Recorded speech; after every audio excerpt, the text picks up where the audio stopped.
Hey, chat. Oh my goodness. I'm off center in here. Is this better? No. That made it worse. Oh goodness. I hope everyone's doing well. I hope everyone's doing well. We weren't we didn't play. We didn't stream on Thursday. I had every intention to stream on Thursday.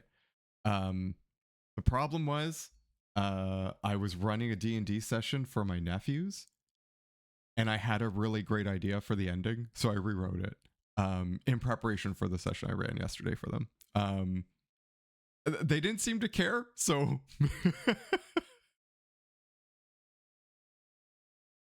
they enjoyed it. They enjoyed it, but I don't think it had the dramatic weight that I thought it was gonna have. But anyway, what are we doing today? Okay, chat. We have been tardy in some of our deliverables. We are behind on 4 games, I think. We did not do the murder of Sonic the Hedgehog. I don't really know what to say about the pitch for that game. That one is tricky.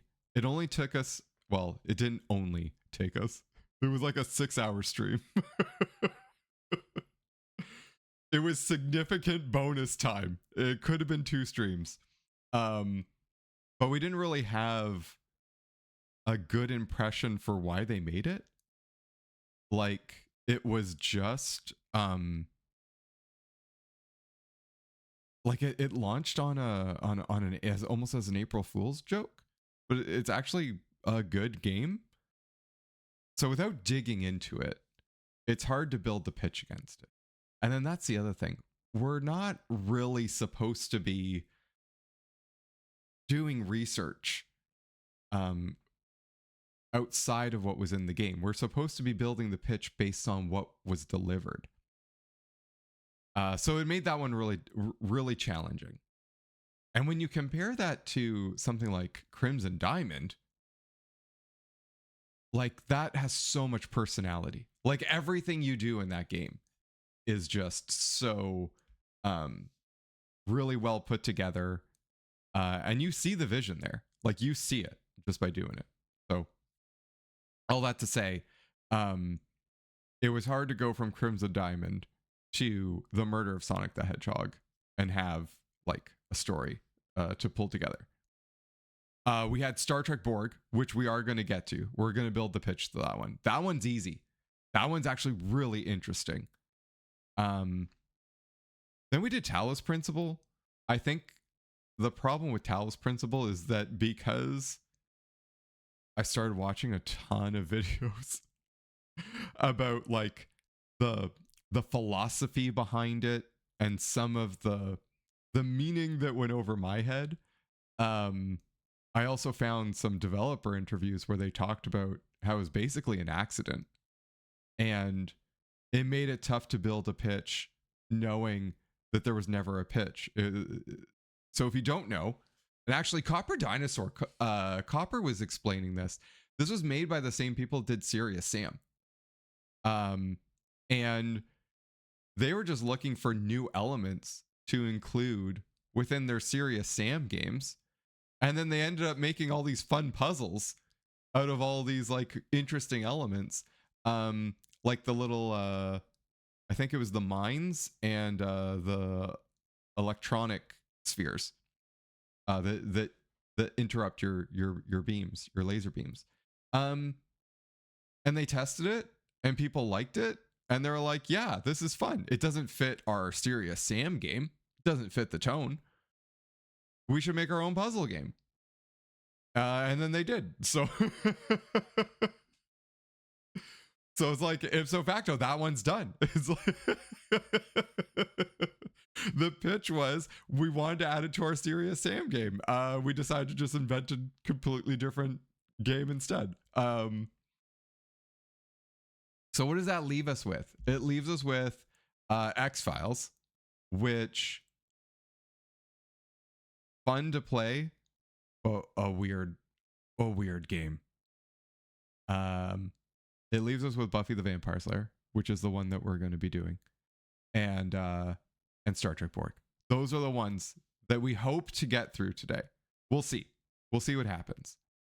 And chat, if this is boring, that's fine. Don't join us for the next stream. Okay, let's talk about the next stream just for a second. We got two options. Ether Lords 2. I'll give you a minute to look it up because oh yeah, Ether Lords 2. It's basically Magic the Gathering. Magic the Gathering on a scorpion. I'll let that sink in.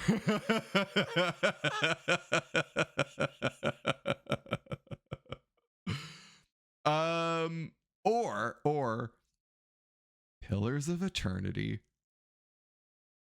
And I'm kind of like, because they just came out with the turn-based version of that, I think that'd be a lot of fun to play.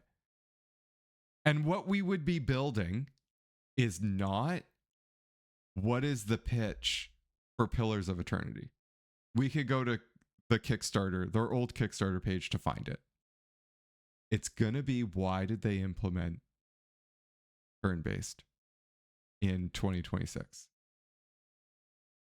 The short answer is Baldur's Gate 3. However, I'm certain we could actually build something really interesting for why did they add turn-based to a game that's...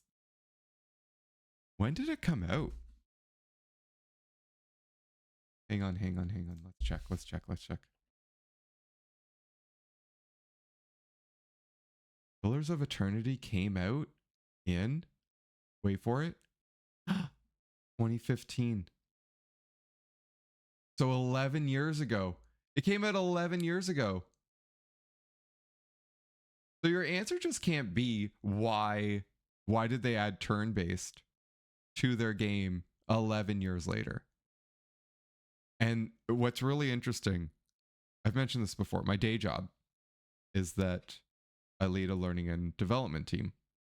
And talent development is actually the really interesting thing about our job. Like just doing like a WMIS course, like health and safety, or like here's your cybersecurity module. Like those are boring courses. I mean, you can make them feel exciting, but they're just compliance courses. But when you get into like talent development, like how do you prepare people for their current role and set a foundation for what will be a future career? That's really cool stuff. And I think we could tell a really compelling story for why is Obsidian updating an 11-year-old game. And I think that it's actually a strategic talent development play. So we got to play that game just so that we could build those slides. I think those will be really cool slides. That's a really fun strategy. But before that, we got to get to our Buffy one, and we got to get to Star Trek. Okay, here's the other thing. We also have to address the elephant in the room. We never finished Buffy the Vampire Slayer Chaos Bleeds. We got stuck in a fight against evil Anya. And this is just perpetually the game that we just did not finish. I didn't finish it when I first got the game in 2003. We'll look it up. We didn't finish it now in 2026. So I feel like we owe it to ourselves to at least build the pitch, because this game defeated us. Now the interesting thing is that actually I got so sick after that stream.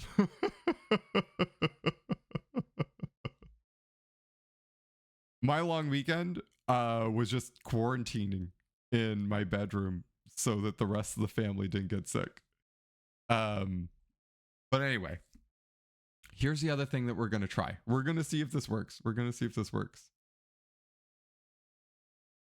I went to Riot Games because they're supposed to have streamer friendly music.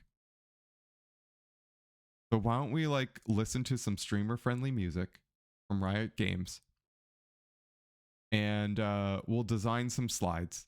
Hopefully this music will not be too distracting. Like we'll adjust the volume as we go. But yeah, that's our stream.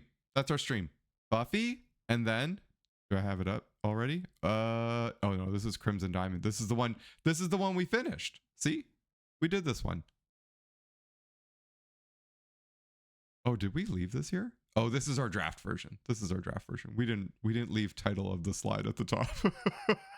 That would have been terrible. Okay, anyway, we're gonna close this. All right, let's see here.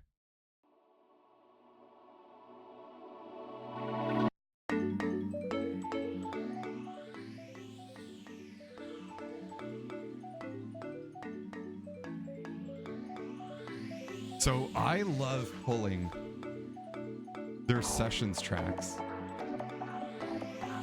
Too loud? I don't know. I guess we'll see.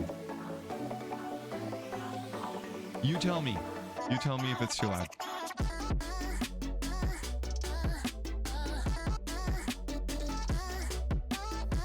How about this?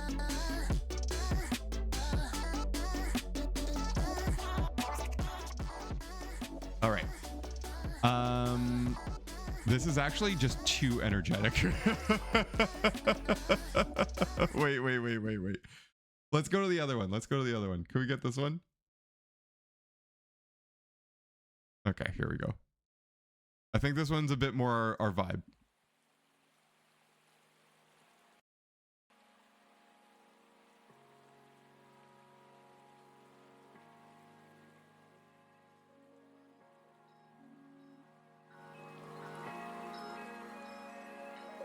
Okay, I think this is more our vibe.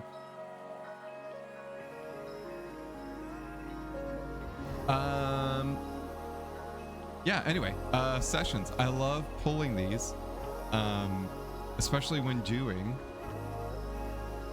I guess the equivalent of a stream at work would be a Teams meeting. But yeah, this is a good way to just like kick off a Teams meeting while people are like waiting to come in, when it's like a more formal one, like if you're doing like a learning session. These are good ones to pull. All right, let's not pay attention to any of these fonts or anything like that. We're gonna have to figure out what our font and image choices are gonna be. I'm just pulling some of the templated stuff that we originally had from Tomb Raider. We should probably go to that to explain. For those who haven't seen it before, it was 9 years ago. Someone on Reddit took a picture and posted a really ugly slide from Shadow of the Tomb Raider, essentially leaking the fact that that game was coming out. And you like this? And that has just lived in my head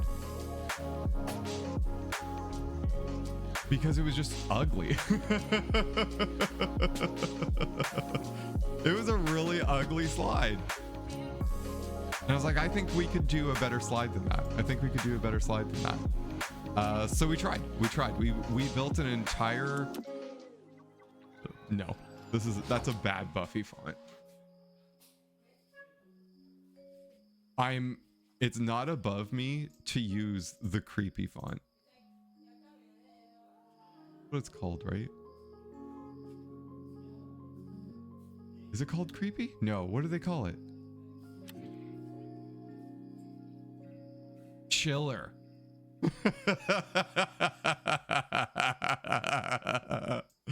Okay. We're gonna change this. We're not gonna. This would be the equivalent of putting Comic Sans. Like, we're not. The game defeated us. It's not fair to be trying to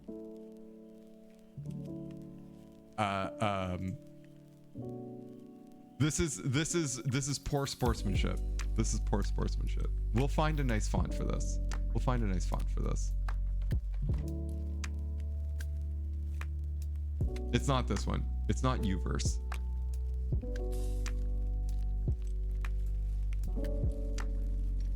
It looks better when it's smaller, but we'll find something. We'll find something. What we're doing right now is procrastinating. And because of that, we're just gonna grab as boring of a font as we can find, which is no longer Arial, it's Aptos. Aptos is the boring font now that just comes default in everything that you do. See, we already have it. Aptos Light. I think that there are 3 key components that we need to talk about when we think about Buffy the Vampire Slayer Chaos Bleeds. The first one is gonna be I think it's who. Like, who is this for? Is definitely one of the questions that we have to ask. We need to ask the question of when. Because when it takes place in the timeline is actually really critical.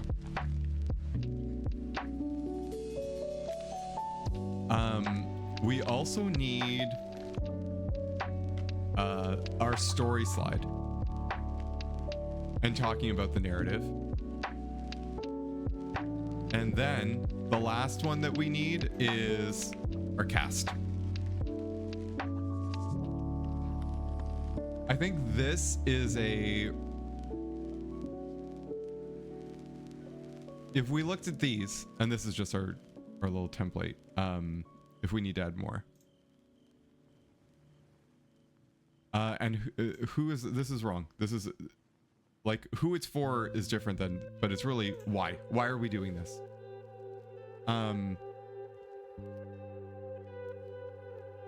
Chat, starting your presentations with why. If you don't know this, you're not gonna go very far in terms of getting your vision across.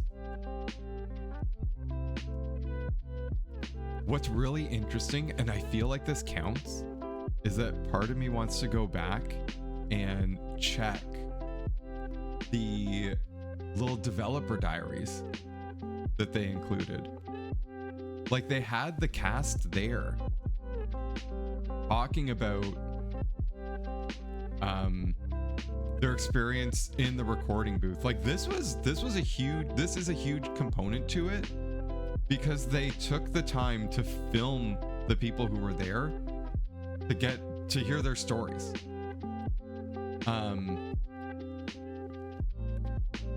And don't worry about imagery. We'll get to imagery later. But, okay. So why is going to be a tricky one? Why, for this one, is really around this, like, idea that,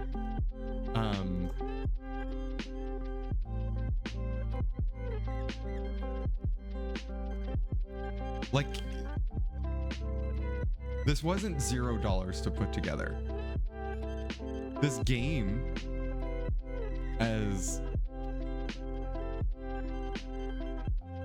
maybe as quaint as the game may be, it's like the levels are huge. They were taking us an hour to go through each of those levels. And I did look it up. There's 12. They have secrets. The secrets unlock more developer diaries. We have to add the secrets, actually.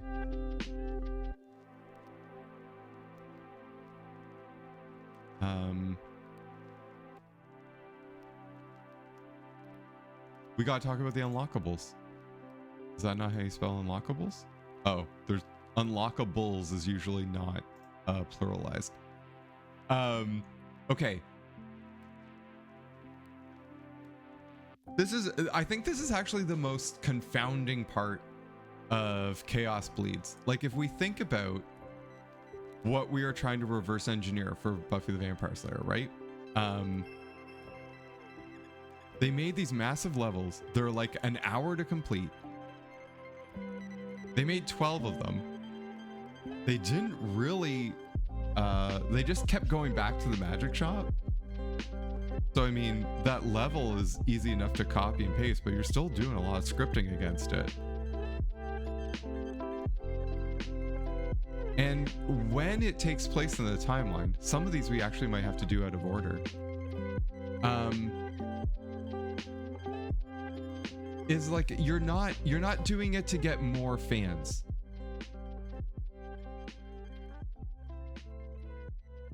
I don't know if this is, it could be, maybe we're doing our Venn diagram again. We use this in our we're gonna have to figure out what our color scheme is gonna be. We used a Venn diagram to help explain what was happening in Black Mirror. But what's interesting is that, let's just do all of them. Like the person that we're targeting in this Venn diagram is like right here, because it needs to be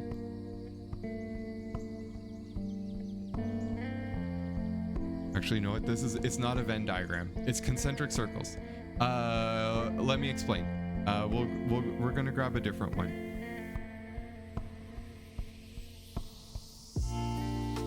Because this overlap is actually gonna be this. So we're starting with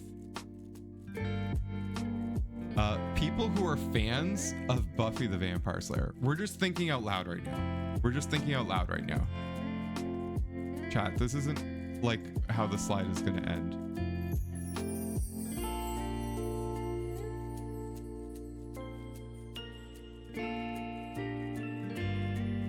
So we're getting our fans of Buffy the Vampire Slayer, right? Then, within that circle, we can do it like this. We're looking at who are, stop it, grab it. Who are fans of video games.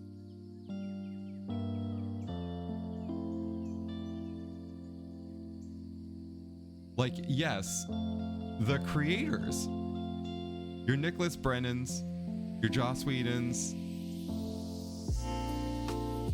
Alison Hennigan's, do we think that, oh, your Seth Greens, fans of video games.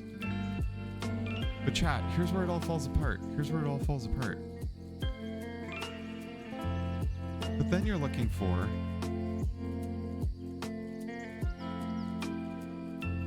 we're gonna have to change our background so that it's not an image. Oh, we'll fix it. We have a better way of fixing it. We're just going to, so this is our to help with our backgrounds.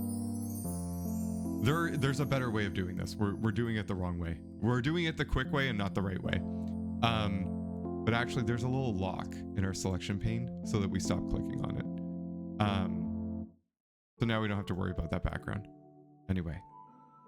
But then we have, yeah, this makes like fans of what are like brawlers? Like, is brawlers even the right term? What, like the dumb, just, oh, beat 'em ups. I think it's beat 'em ups. Is that the term that we want to use? Like, it's out of vogue. I can't think of the last pure beat 'em up as a 3D game, right? Like, your Scott Pilgrims are the last, also relatively niche side-scrolling beat 'em ups that I can think of. Because everything now would have like RPG elements and XP, and even today it would probably be more of an open world.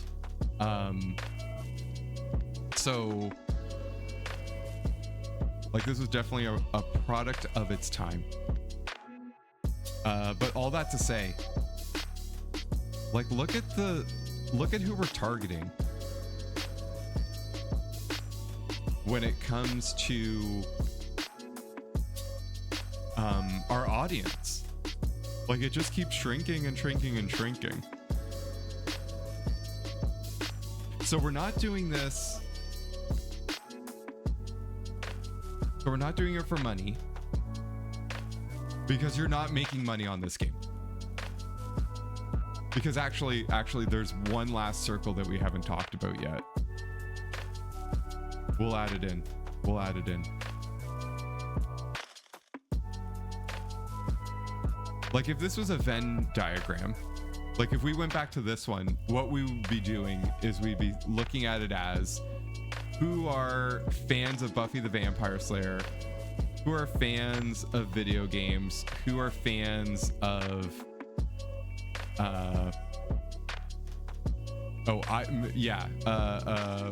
brawlers, I guess, like fighting.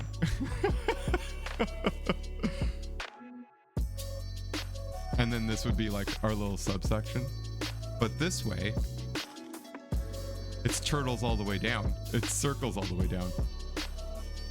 So what's this one? What's this one? Again, this is an ugly slide right now. We're not going to keep the slide. We're just thinking out loud. This is fans of bad beat 'em up. Beat 'em ups.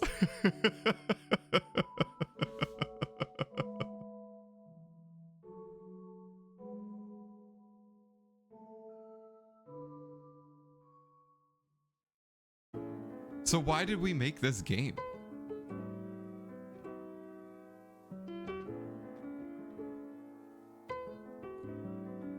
I mean, the obvious one would be it had to have been a passion project, right? Like, that's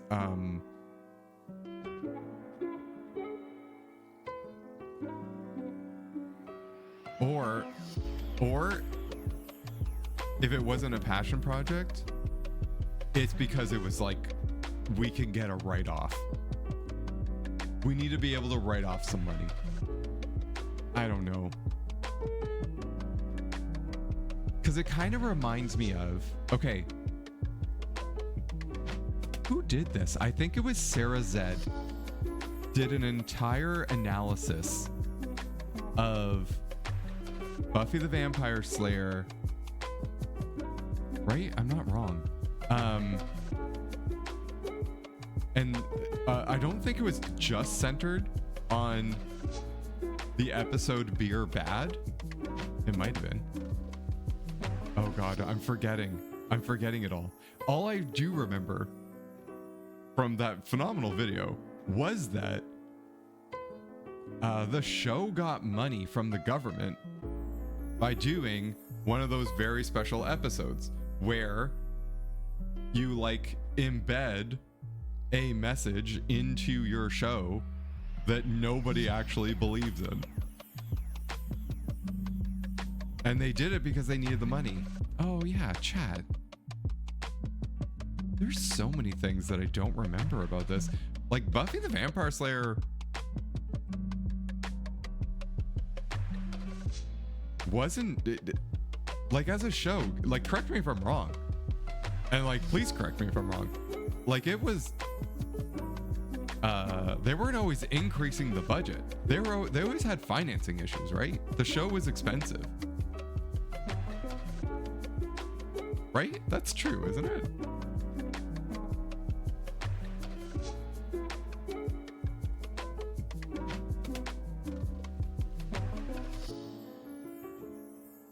Because this actually doesn't make any sense. Right? Okay, let's double check. Okay, we're going to do a little bit. We need to do a little bit of research. When did Chaos Bleeds come out? We looked at this. We know it's between season 6 and season 7. Which is also so baffling. There's so much about this is so baffling.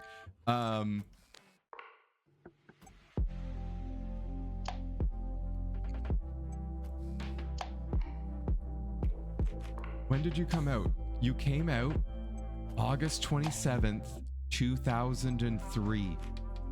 According to the Buffyverse wiki. I don't want to look at this too much. Because I don't want us to get spoiled. But we do need to know when it came out. We need to know that. We'll go to our timeline slide. So first, let's grab this. So when?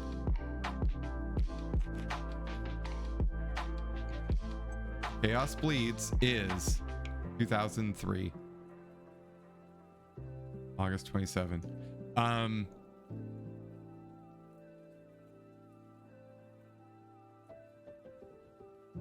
So this would have been timed right before season 7 then, right? Buffy season 7 came out.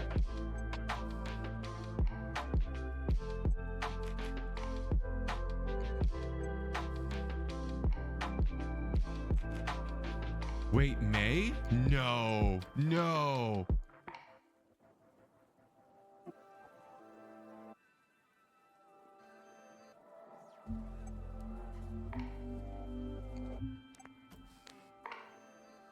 What?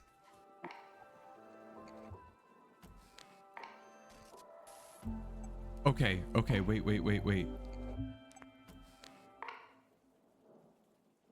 Season 7? Wait, chat, did you know this? Season 7 is September 2002 to May 2003? This came out after?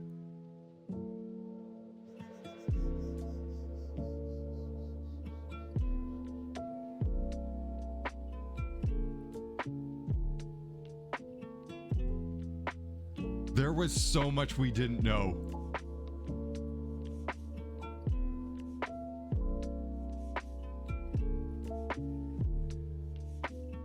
Chat, I was convinced that it came out between season 6 and 7. This came out after.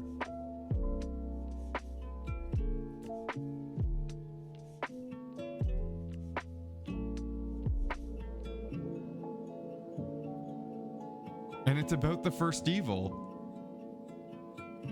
Okay, so all right, it doesn't matter. It doesn't matter when it came out. So okay, so here's why this is weird. Because we got to go back to this. We have our fans of Buffy the Vampire Slayer, our fans of video games, our fans of beat 'em ups, and our fans of bad beat 'em ups. This is such a small portion of people that we're targeting after the show is done. Oh.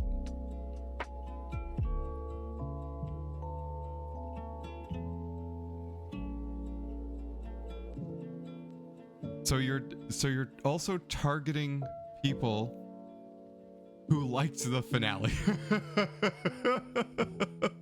Oh, this makes zero sense.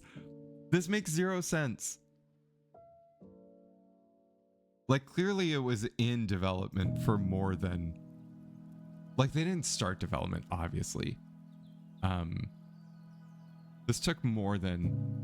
I'm going to assume it took more than a year. Okay, we have to look it up.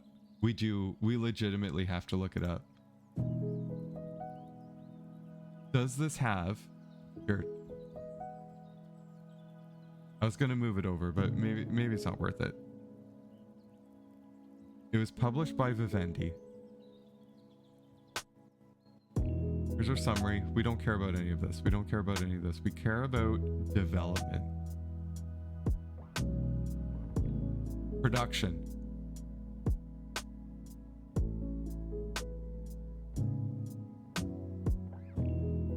Wow. Wow.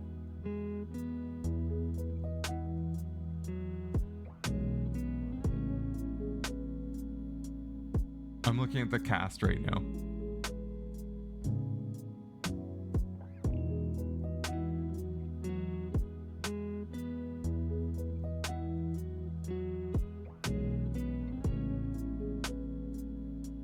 The game was written by Joss Whedon? Don't believe it.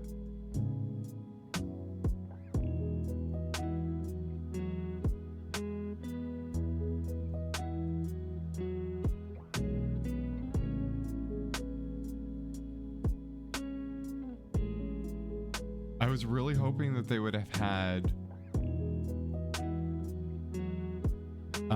some information on how long it took to develop this game.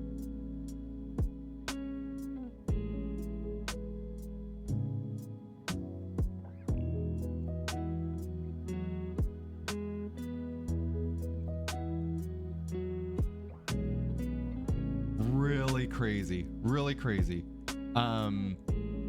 So we don't know. We don't know when production started, just when it came out.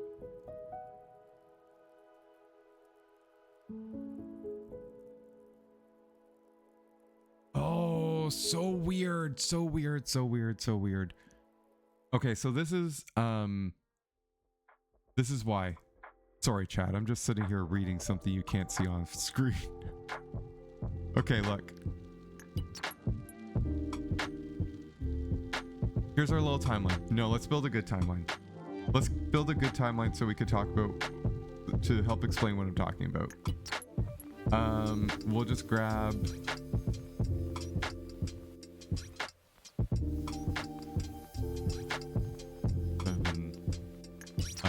8, 9, 10, 11, 12. Okay.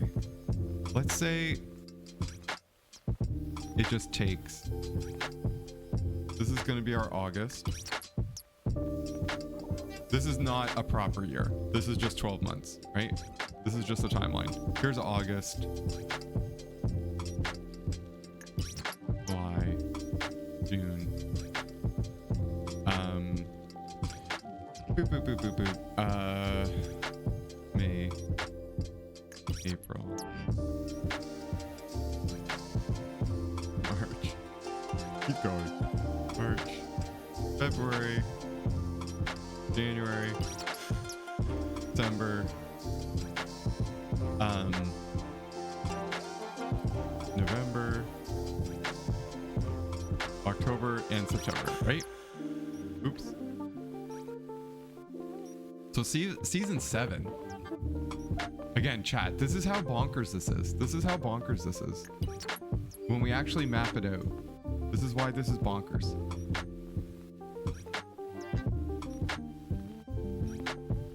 Back when television was more than 10 episodes, right? This is season 7.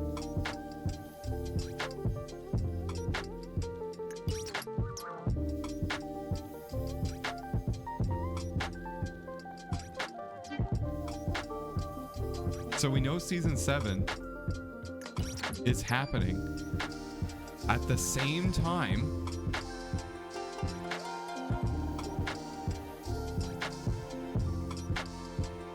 like, even if we were to assume that it took place over the span of 9 months, which we don't, we're going to assume that it Sure, let's pretend that this only took 9 months to develop.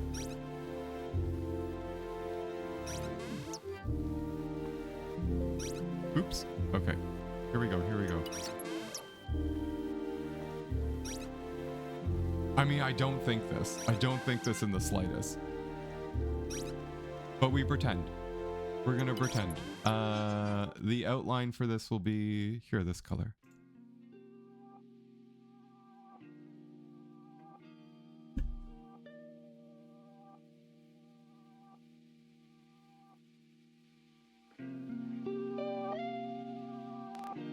Remember that this is when this aired. So season 7 is airing.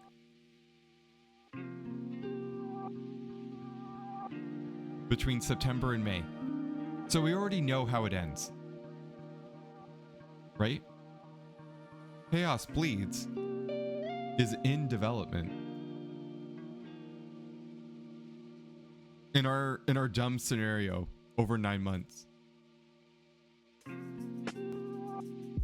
Which means we already know what season 7 is about, which is the first evil. We already know how the show is going to end while this is in production.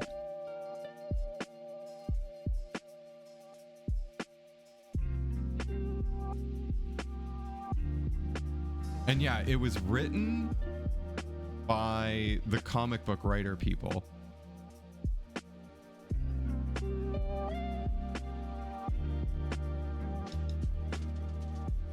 This is so peculiar.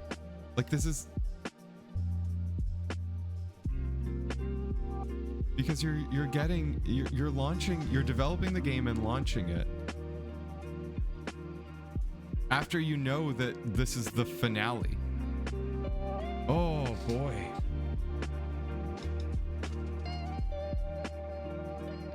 This would have been an easier slide to build if it was happening between and coming out between season 6 and season 7. Because then what you're doing... Okay, so if there was another season here, let me explain. If there's another season here, right? What you're doing is you're getting people excited, and you're already capitalizing on that excitement. You're capitalizing on the excitement that they're like, yeah, let's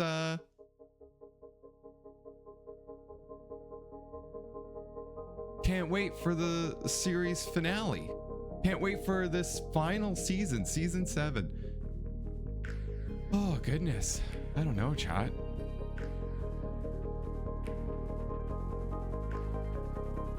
And then story-wise, you got some people that wrote comic books who, and then they got Joss Whedon to mention some things, to look it over, I guess.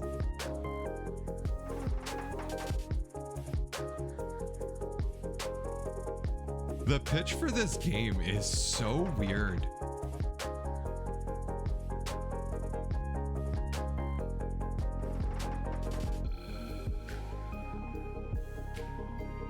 And I kind of just suspect, financially motivated. What a weird, how do you pull this pitch together?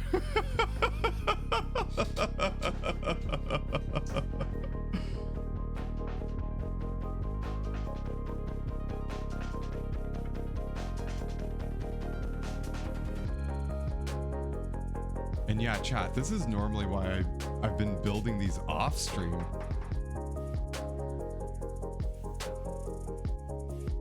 It don't make any sense to build this one. All right, we're just gonna have to be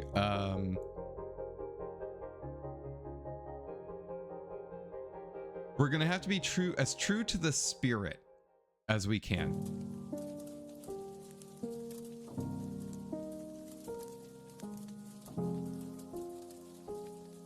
Okay, so this is what we're gonna do. We're gonna take out this one because that's just us being salty because we didn't finish the game. That it's a bad beat 'em up. People don't know that when they're buying it. Well, they do. They knew that when they were buying it, but we will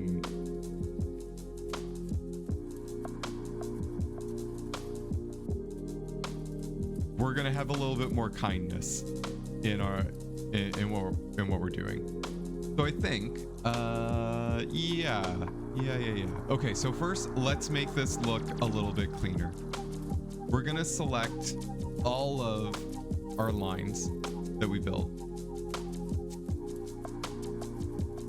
One of my favorite things to do, oh, you can't see me because I'm in the way.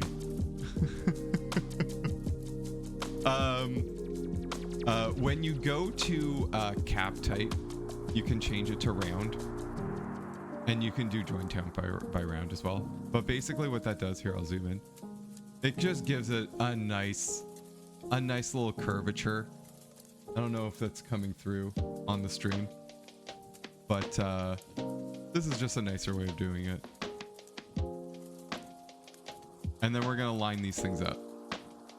We're gonna line all these things up.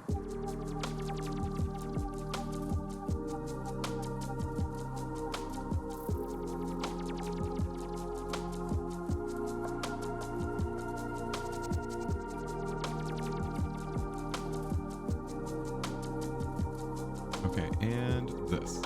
Great. So here is our fans of Buffy the Vampire Slayer. These are fans of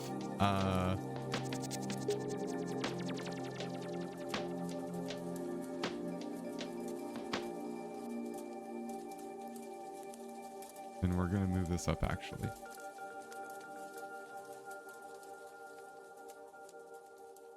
There we go. Fans of video games, and now are fans of beat 'em ups.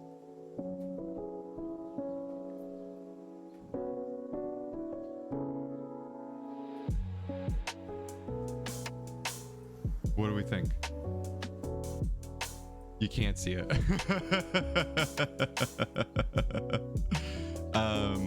The other one here, we'll group these. Oh no, we won't do that first. We'll do this first. Let's do some alignments. Yeah. Let's clean some of these up a bit. There we go. This one is too low. We're just eyeballing it.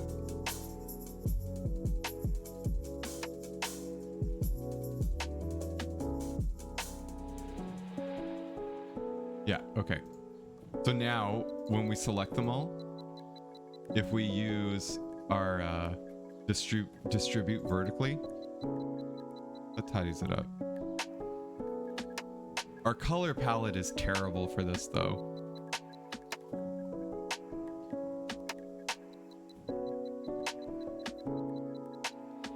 Let's take a look at our grid and see what we're dealing with here.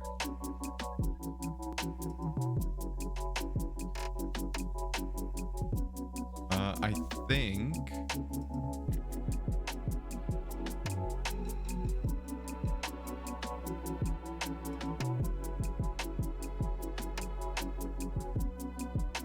we're just nudging this. We're just eyeballing this, and we're eyeballing this piece. I think an argument can be made that this is a little bit too far. This is going out too far.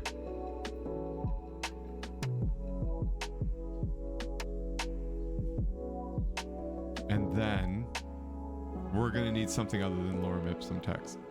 I think we should. Let's just squeeze it in. There we go.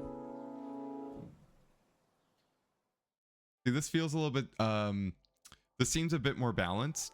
We can keep moving this over a bit. If we group all of it together and just move the whole object.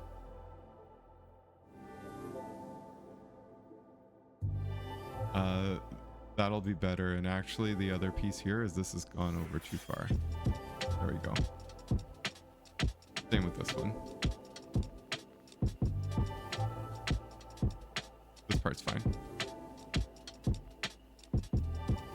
Okay, overall, this looks great. And the reason why this feels a bit more balanced, I'm going to draw a line in the center to help demonstrate what we're talking about. So if we pop it in the center, so this is centered right now.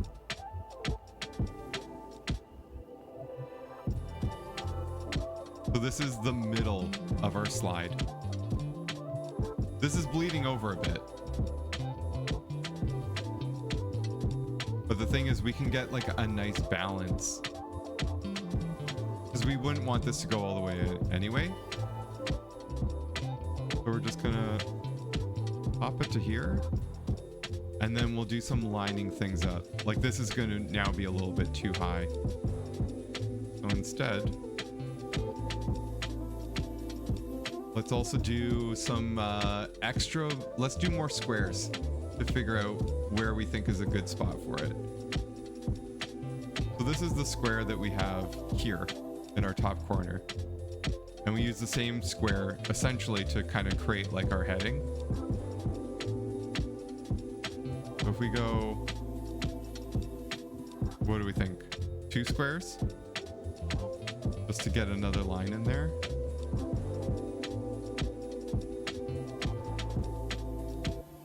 Yeah, nice. So now we have 2 squares, 2 squares. We're just building this as we go.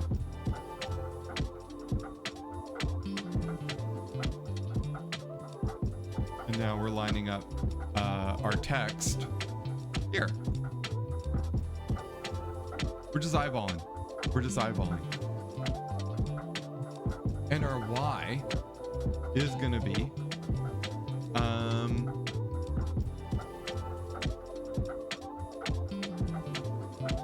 engaging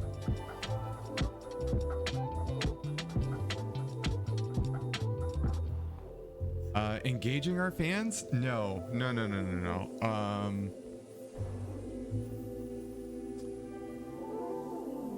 Is it really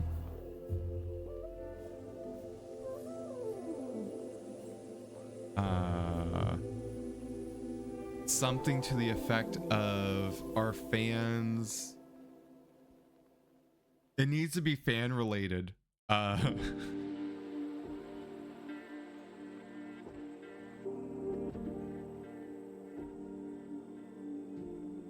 Maybe it's like giving them the chance to explore Sunnydale.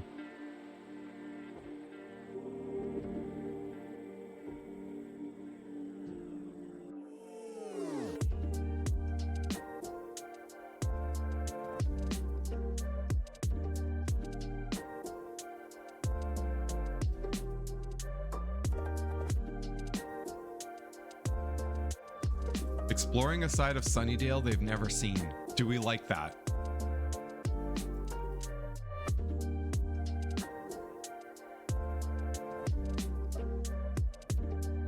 No.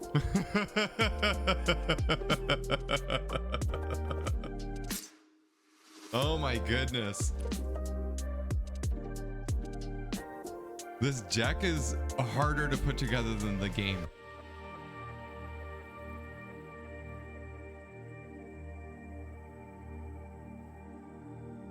All right, let's think of how we're positioning it.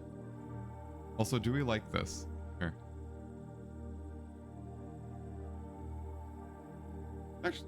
Actually, this isn't bad. You know what it is? You know what it is? We're gonna grab. This is what it is. Okay. Here we go.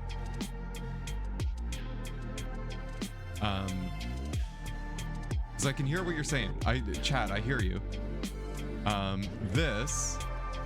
Here, let's line it up properly. Yeah. That's this line. It's almost like this is our subheading.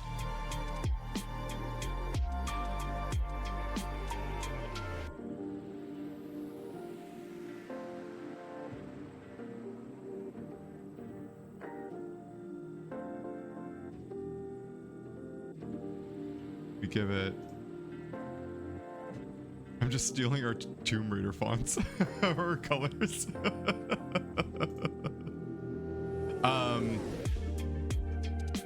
So this is instead, this needs to be a different line, but this sort of like is the so this is like line for the executive, why it matters to the fans, and then context.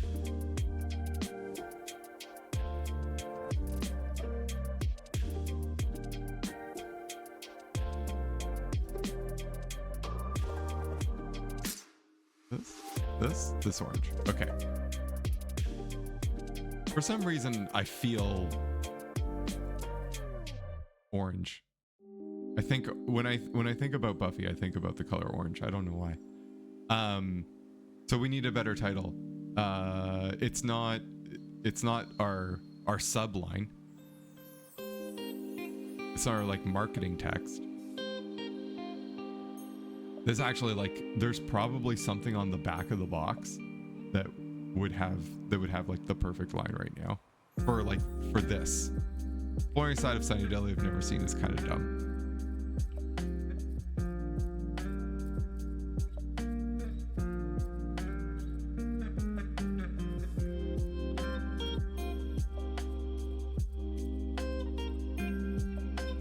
And then this is maybe going back to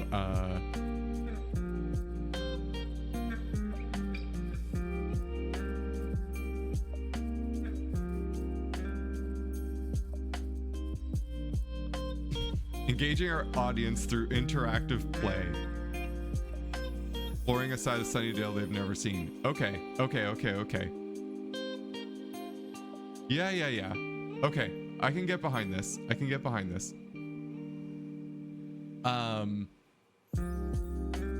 Okay, so then what's next?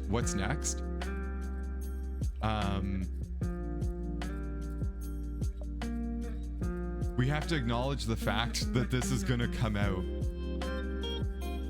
after season 7. With the conclusion of Buffy's story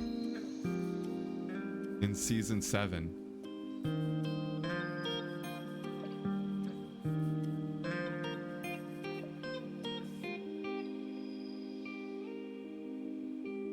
Not we anticipate. With the conclusion of Buffy's story in season 7, we want to that's not the right word. We'll come back to it. We'll wordsmith.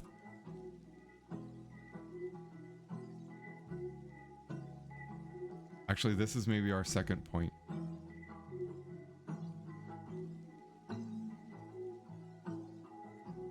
Oh, what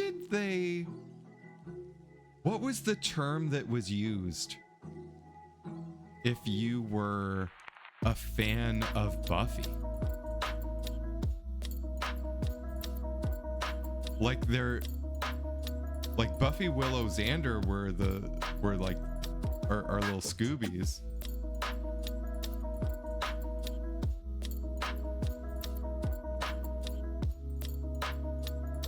But was there a term if you're a fan of Buffy? Or were they also known as Scoobies?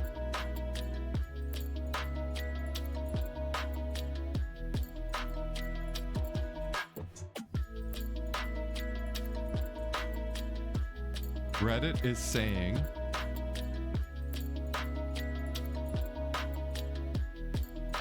I mostly hear it referred to as Scoobies. Scoobies or Slayerettes?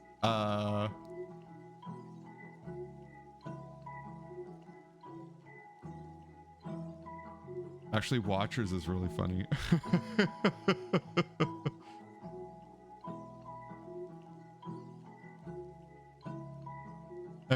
Everyone on Reddit says that they're Scoobies.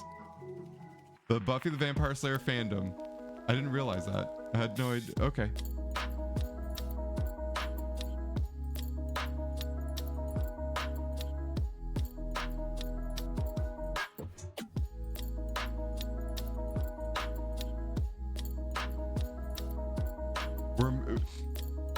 You know what? The developer diaries would probably be really helpful here. If we had listened, actually, we tried to watch them. We might refine some of this as we go. Our Scoobies, it feels weird to call them Scoobies. That just feels like the Scooby Gang is just what you call Buffy, Willow, and Xander. That's such a weird thing to call the fans.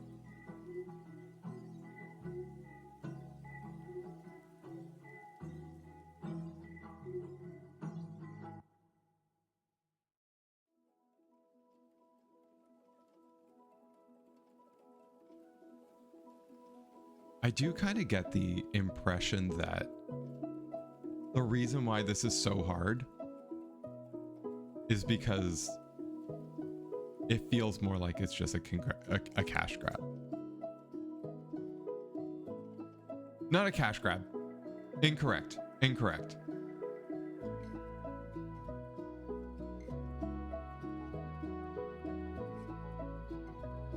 I mean, because chat, if we're gonna be honest, here, let's do a little solid fill like this with yellow. Oh no, that's terrible.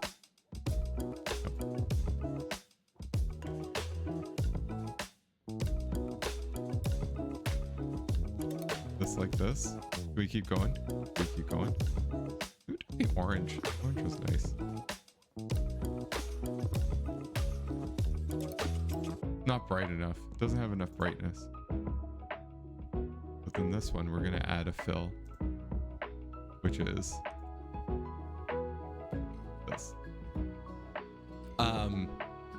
Like chat. This is where I fit. Fans of Buffy, fans of video games. I hate beat 'em ups.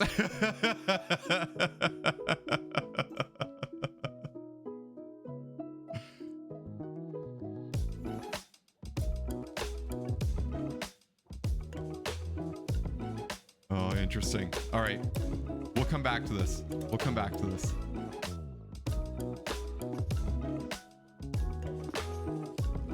But there's something here. There's something here.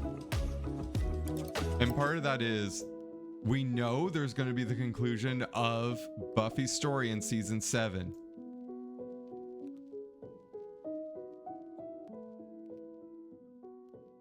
To engage our, can't call them Scoobies. What a dumb, what a dumb.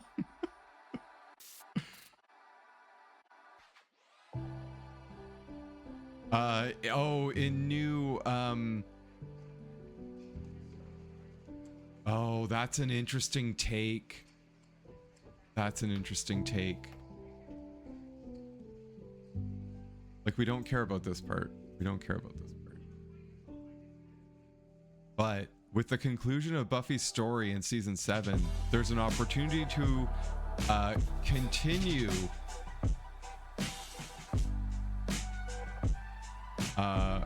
our Scooby stories. No.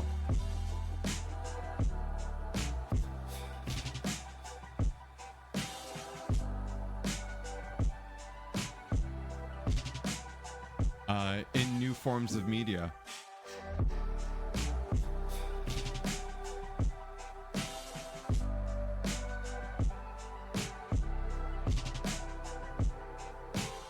By expanding. Oh, actually, that's where this is. That's where this is. So we're saying these are fans of Buffy. These are fans of video games. These are fans of the comic. Of comics. Because that there was also a comic tie-in. And then these are the fans of Chaos Bleeds. If you were to do it as Venn diagram. But we're doing it as subpopulations. I mean, when you look at this, you go, why are you building this game?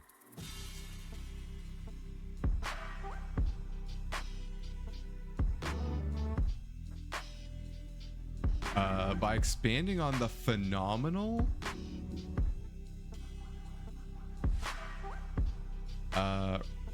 response from our comic series.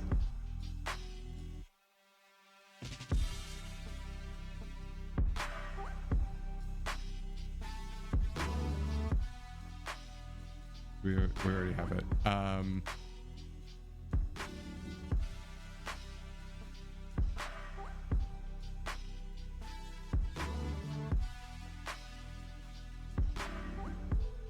By expanding the phenomenal response from our comic series. This is questionable. This is questionable as a line.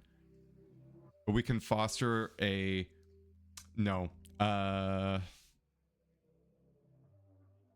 expanding on the phenomenal response from our comic series.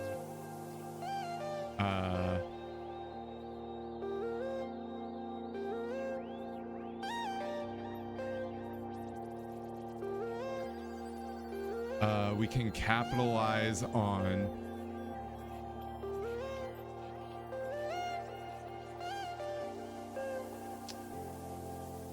okay, so here's just an interesting take.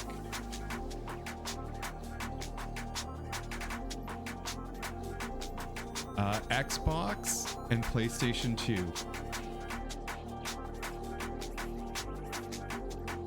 Was it that video games started to be more mainstream?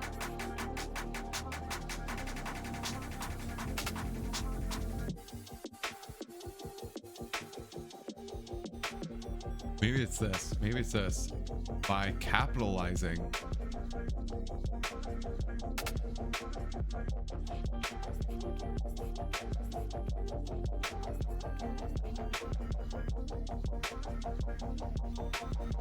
so what is it then? We're capitalizing on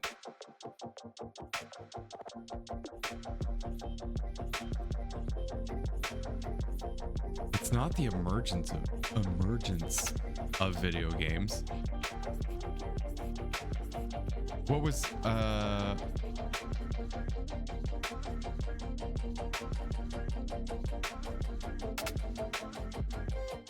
oh, okay.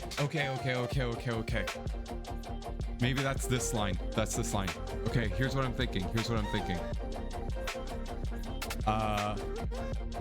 Buffy the Vampire Slayer.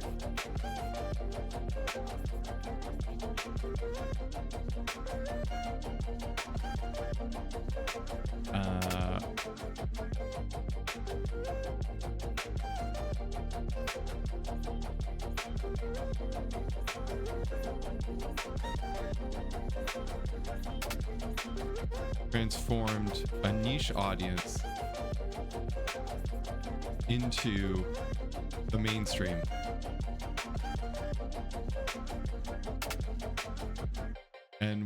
And with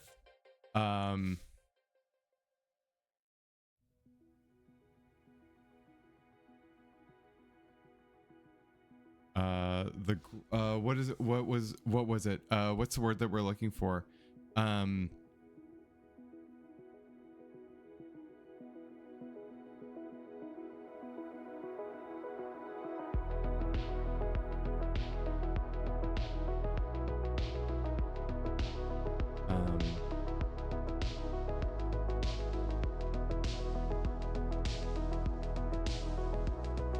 Okay.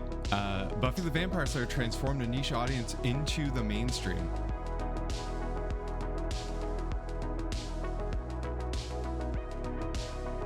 Okay, here's phenomenon.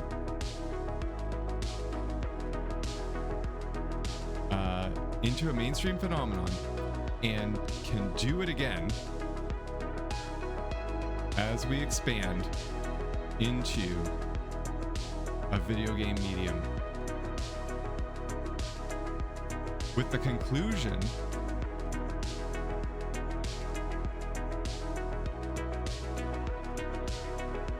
how about we prepare into a video game medium? With the conclusion of Buffy's story in season 7, there's an opportunity to engage there's an opportunity to continue her story in new forms in new interactive.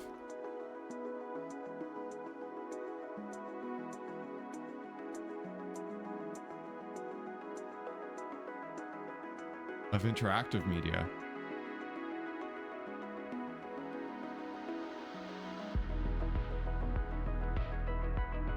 And then we go with Chaos Bleeds.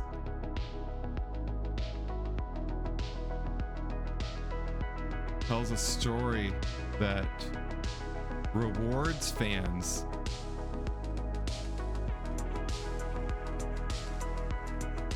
for the passion and dedication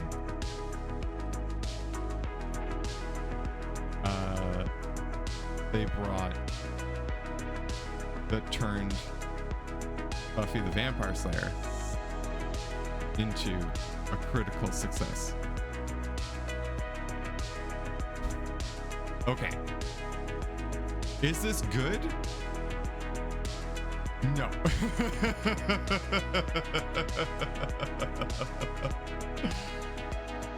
Again. Okay, chat. Let me let me explain something very important. If you are building a slide that has these circles and says that this is the audience that we're trying to target, delete that slide. Don't include it. Tell it in a different way. Tell it in a different way.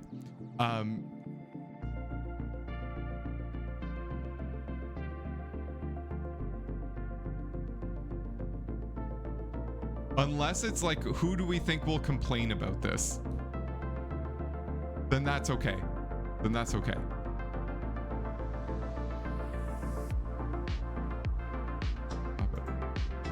Fine. Okay, where's my selection bin?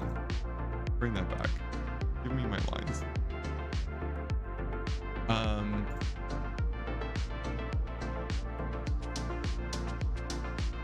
Yeah, like you don't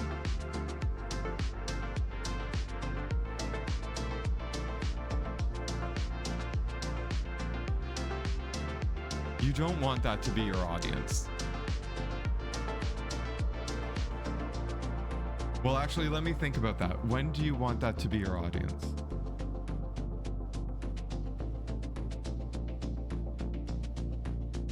Okay, so if you're doing this and you're saying, this is how we're going to target our pilot population, that's okay to do that. That's okay.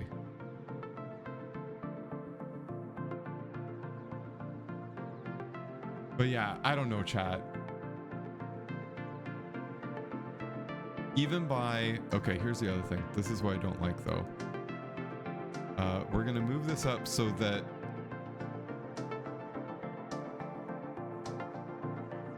these line up a bit better. And we're gonna have to change this font. This font's so boring.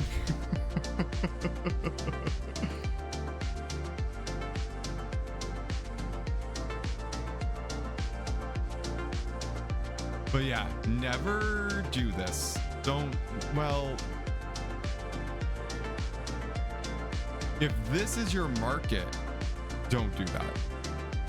If this is part of something different, then it's okay. But like, this doesn't tell a very compelling story. Like, again, how are you getting funding for this when you're saying actually all of these people are excluded from this?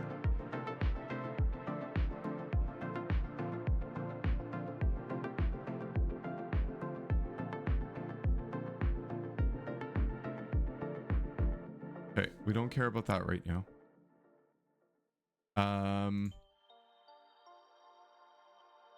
Our when timeline. This part makes 0 sense now.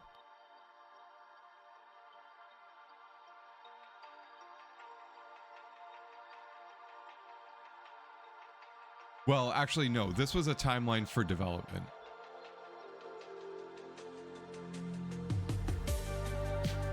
Actually, this makes a good appendix slide. This is a good. Well, actually, it's not. This actually should 100% be in your presentation. It just, again, makes no sense. I think this is the problem. Every slide that we get to, the answer is that makes no sense.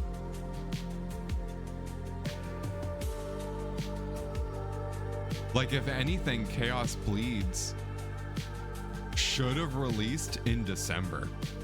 Like, in your November, December timeframe. When season 7 was running. Like, the only thing that I can think of was that they were late.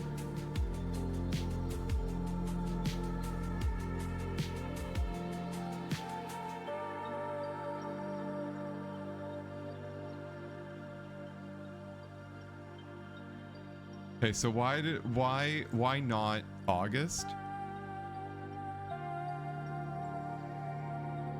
And why, actually, you know what it is? This is, we don't even need to highlight it. We just need to do this. Shading. November. This is when your game should have came out. In fact, we're going to change the slides. Even though this is the reality, even though the reality is it doesn't come out until August,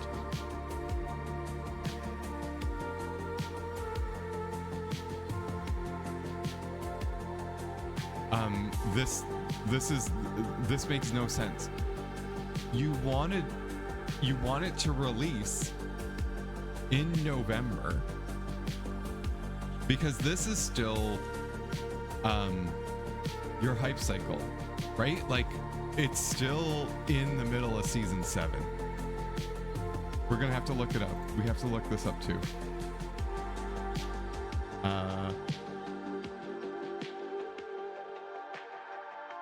So what would have just happened in season 7 in the November timeframe?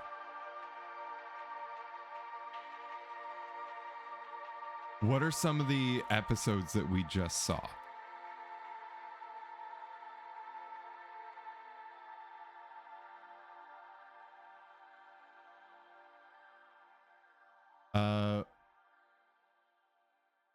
Forgot? Oh, geez, chat. I forgot how depressing season 7 is.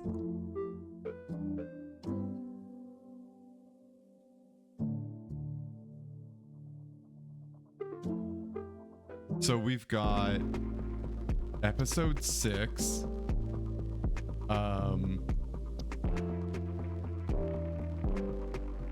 Where Dawn's crush is like using love potions.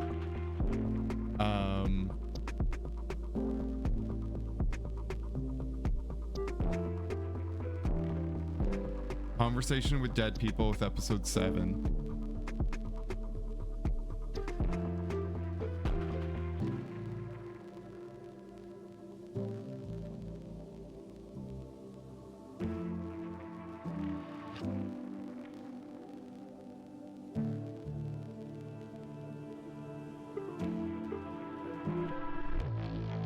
Episode 9. Okay, so this is what's happening in November.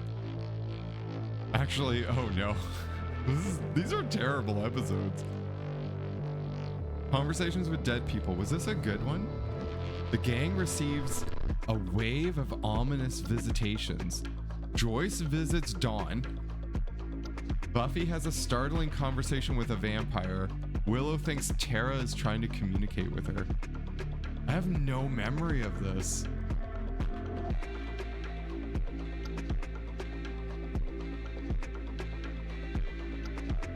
Anyway, the answer for why November is it's Black Friday. And this is also, November is the latest that you can launch a video game and really still get the benefit of your December sales cycle.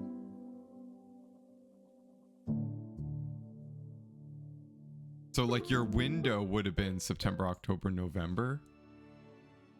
What games were coming out in 2002.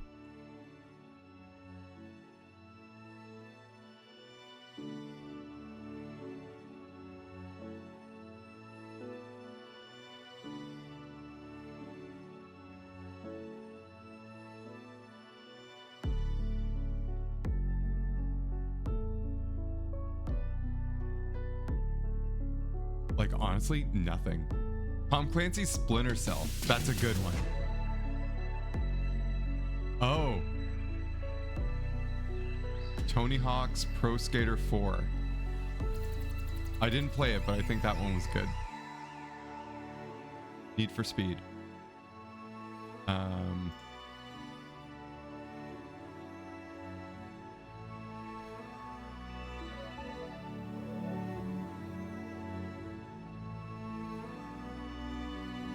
Oh, okay. Kingdom Hearts came out in September of 2002.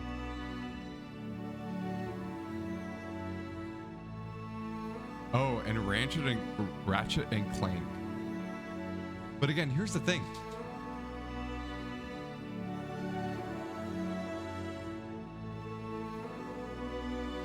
Mortal Kombat Deadly Alliance? Is that what they were trying to stay away from? Different audience. Different audience. Okay, so this is why this is a mistake. The game must have been late, is my guess. It took them longer than 9 months to make it.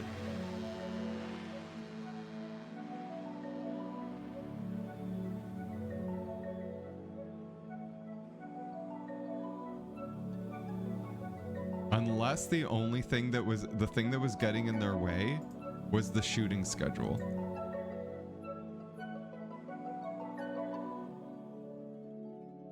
I don't know, even then, could have recorded some of that stuff earlier.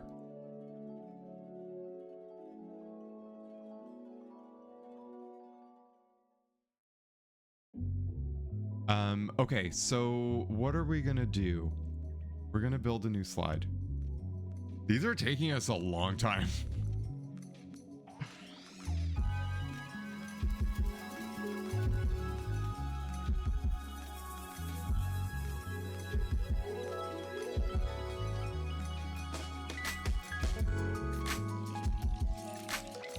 Okay.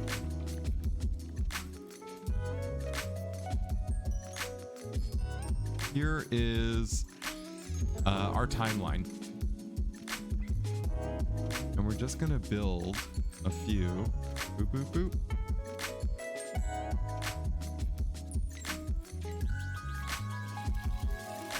Okay, what do we got? How many different timeline elements do we think that we need? This many?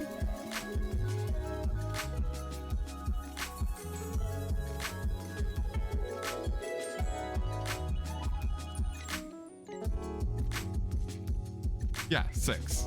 Okay, 6 is fine. We're gonna do no outline, and we're gonna make them all orange. One of the things that we're gonna highlight is do purple. Oh, that looks terrible with orange. Okay, we're gonna change it. We're gonna make everything white.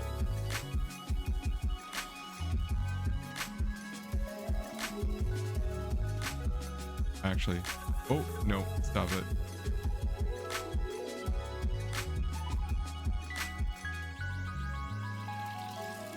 We'll do gray. Okay, we'll do gray. We'll do gray. That makes it so our line pops. Like, clearly we can see that there's a timeline here. Our theme seems to be orange right now. But also, we're just going to scooch some of these out of the way. Distribute them. Oh, whoa. No. Not the line, just the circles. Distribute them across. Group them. And center them. There we go. Now we have a nice distribution of all of our little circles, right?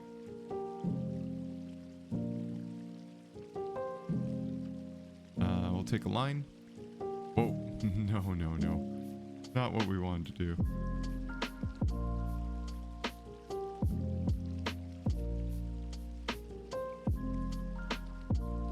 Stop. What are you doing? All right. If that happens, just change your width so that this is the right way. There we go. So now we have a nice little line here, and we'll alternate them. Oop.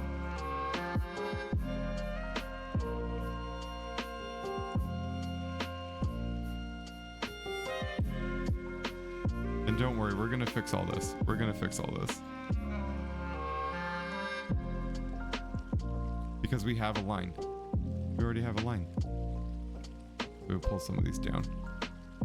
Because when we select all of these, and we select this line, when we press up, it moves everything so that now it's lined up with this line. And these should all be,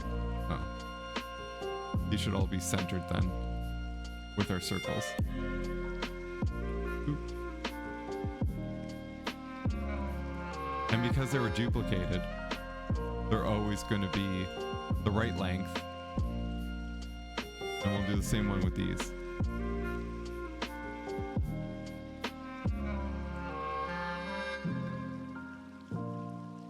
So then,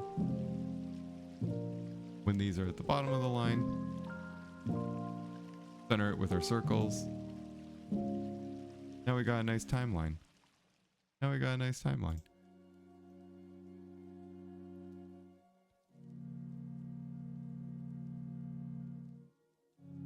And then we can group these.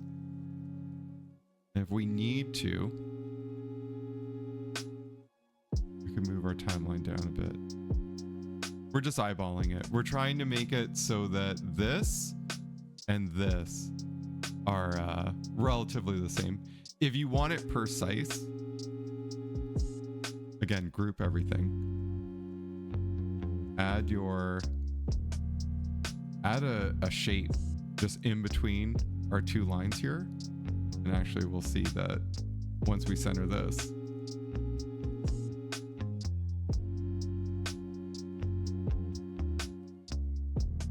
That's great. Now that's perfectly aligned within our little spaces. And we have this section here, our double square extra subheading section. And you can see that these are flat.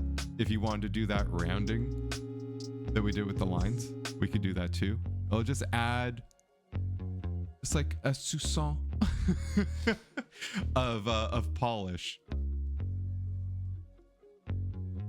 Because we don't need the, this seems harsh. But when you have a nice little rounded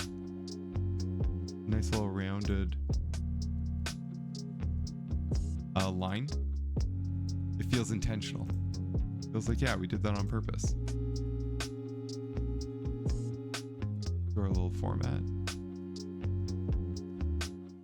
object, and then you can't see me do it because my face is there. But we're just selecting round.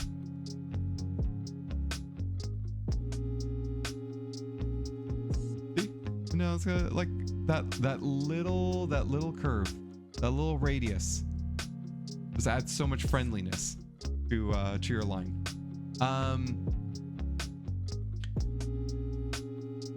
So this is what we're adding here. This is going to be milestones. And okay.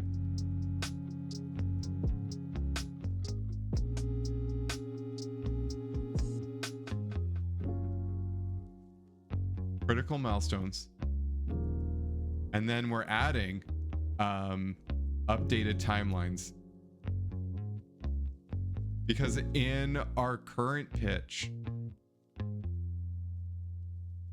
we'll add, so this text here is going to be the context setting for what is going to now be very bad project news.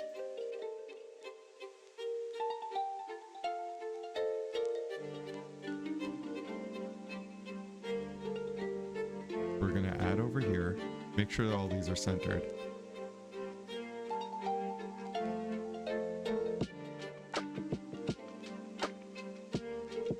So we're now going to do this. Oh, what did I just move? Oh no, not the background. Not the background. Okay, here's our no, Chaos Bleed's launch.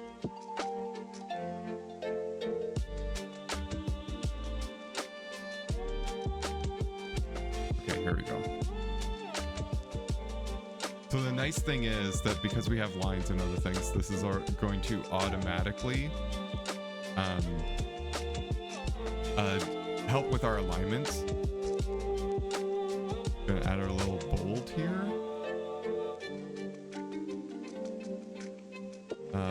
We're also going to add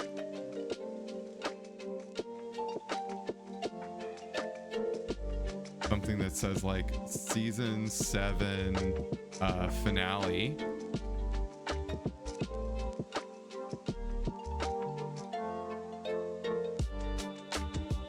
And that one we're actually going to put in a different color. And the reason for that is because it is critical in our like broader context of things. Like it's not related to the game, but it still impacts what's happening.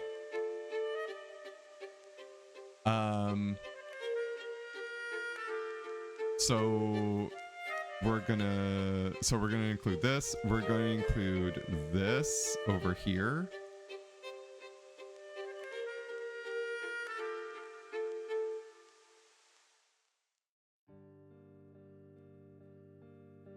These aren't really making a lot of sense.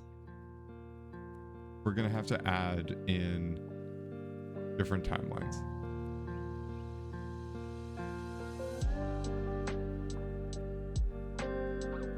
We're gonna need dates. We're gonna need actual dates.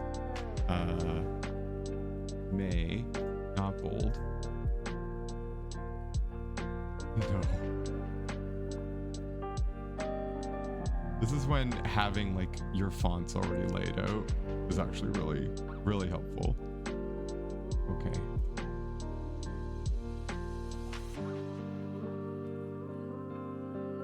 Okay, this is May.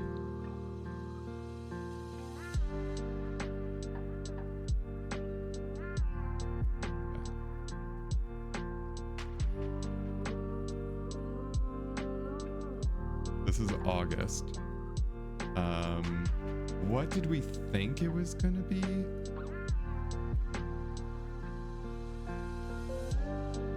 I don't know what all these other, like we just added a bunch of circles for no reason.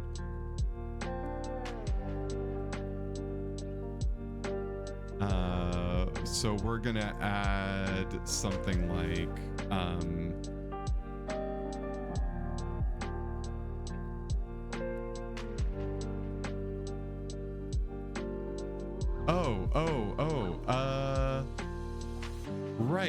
right. So here's August. This is okay, we're gonna change this. Actually, no, we're gonna duplicate this and just have a bunch of these.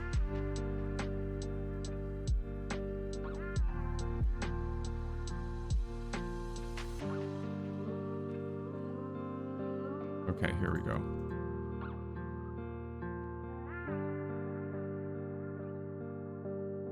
Okay, line it up. Great. Okay, so if this is August, right? This is July.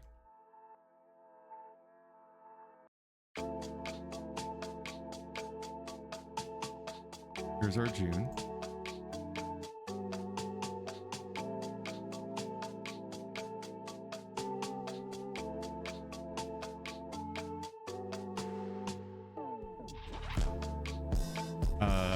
we'll say E3 stage demo.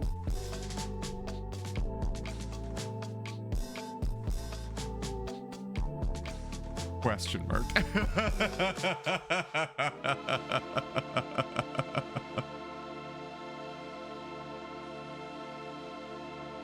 E3 gameplay.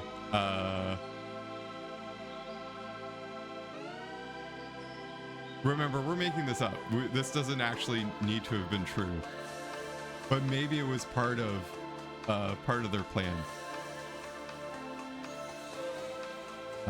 This is probably still going to be back to orange, so we're going to add all of our colors after.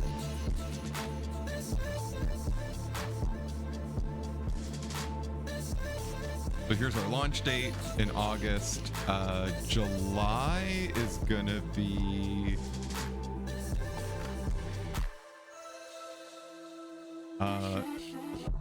playable demo. E3 gameplay.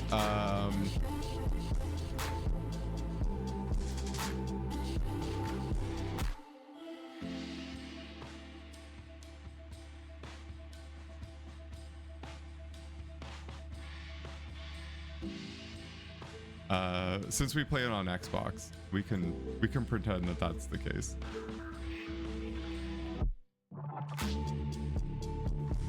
So that's June. Oh, and here's our May. Oh, that's right. Yeah. Season 7 finale. We're gonna do something to help with all of these, all of our elements that are lined up. Don't worry about it. It'll be a good one. It'll be a good one. Boop boop boop.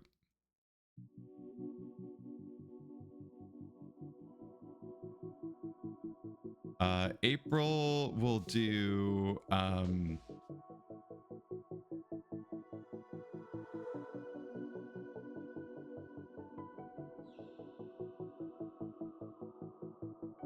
this will be developer.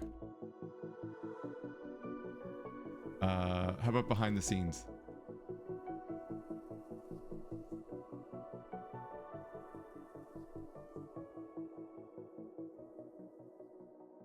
And then we will add, no, we won't, not there. Sure. And we'll call it cast.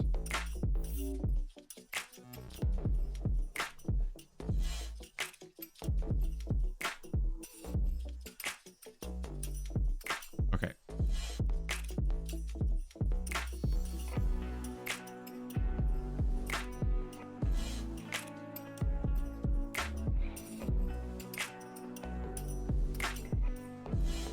Okay, great.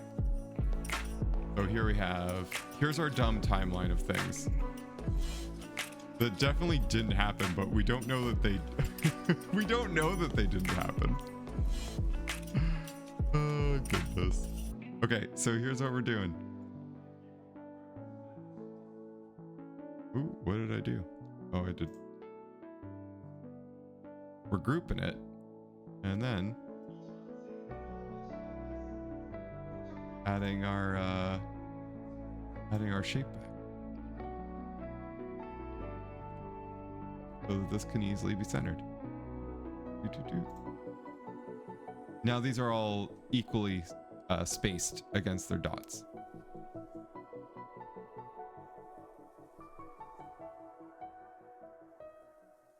They should all be centered, yeah.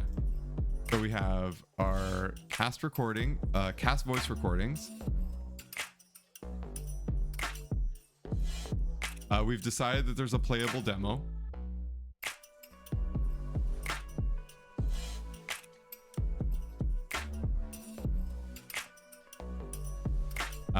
So they do the cast recordings, behind the scenes extras.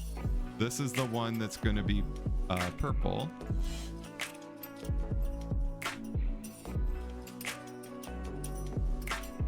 Okay, there we go. Okay, this is looking good. This is looking good, actually. Um, again, I cannot reiterate enough. We've made all of these things up.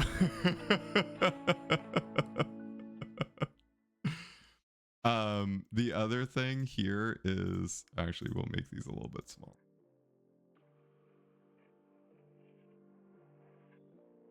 And that's partly because even with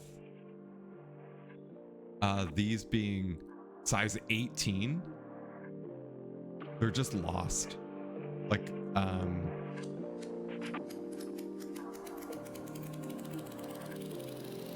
we might be able to get away with it if we weren't doing light. And instead we were just using regular.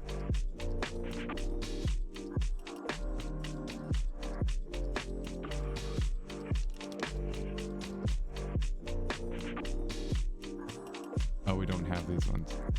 Okay, if we did regular Aptos.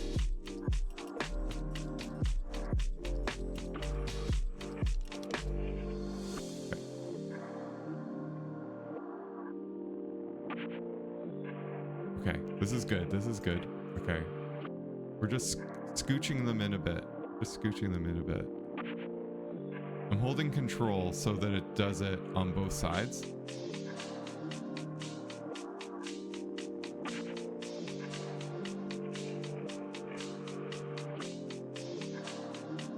And then instead of this being thin, although I really like it when your months are big but less obtrusive. Let's see what we could get away with if it was extra bold.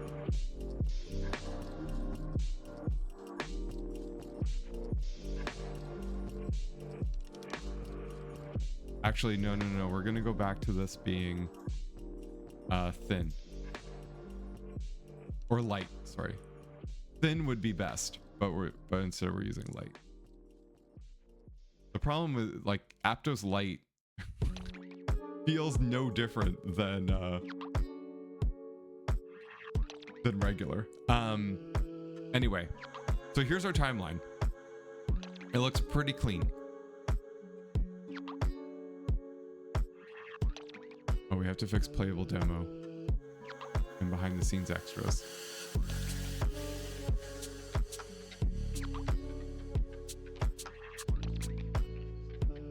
And then we're gonna add our context setting.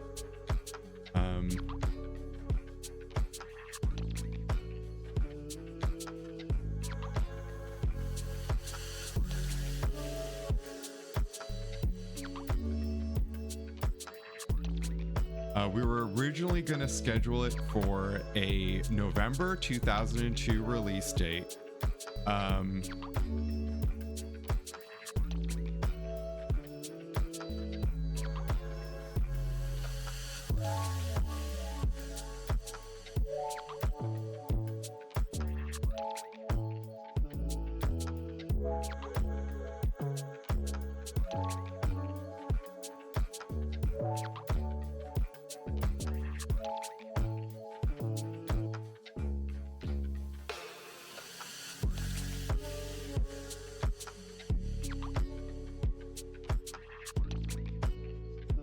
Okay, there we go. Yeah. This is originally scheduled for a November 2002 release date. Chaos Bleeds requires additional development time to ensure we're delivering on an experience that meet the expectations of our Buffy the Vampire Slayer Scoobies. With this change in schedule, we no longer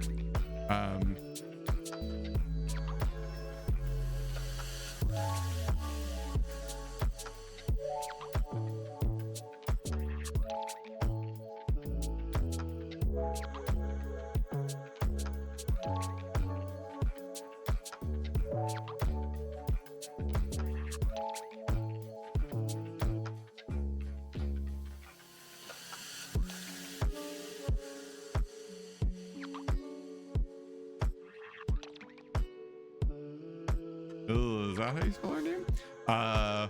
Okay, with this change in schedule, we need to expand our voice talent search to include replacements for Sarah Michelle Gellar and Allison Hennigan, who will not be available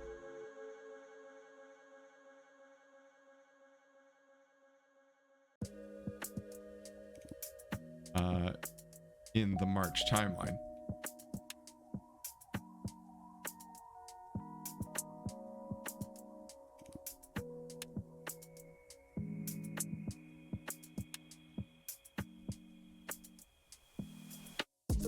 This additional time gives us the opportunity to share gameplay on stage at E3 and release a demo prior to launch, pending approvals.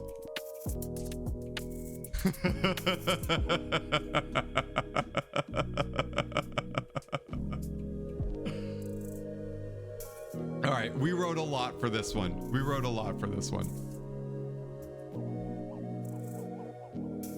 Some of this was not necessary, but we're just adding a dumb we're just adding a dumb narrative to this.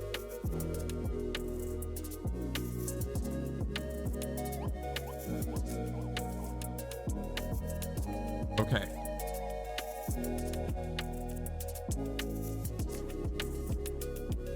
All right, are we doing story? We're out of coffee chat.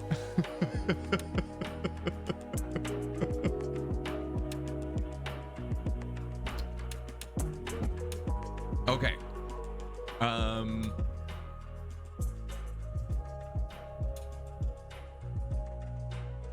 mean, I think the thing is these slides at least look clean. But they're a little dull. We are gonna have to figure out how we're gonna properly brand this. And in the absence of this is actually this is a little bit too compressed now.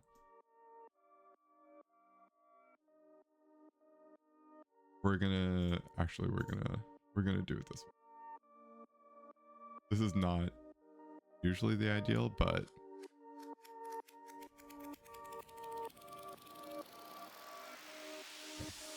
off you there. You there. Okay. This one we're gonna put italic.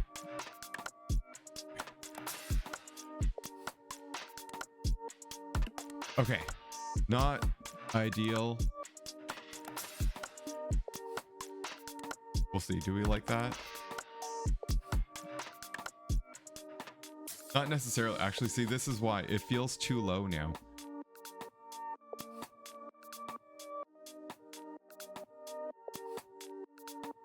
We were a little bit too verbose with some of these pieces here. Maybe what we're gonna do is cut this part about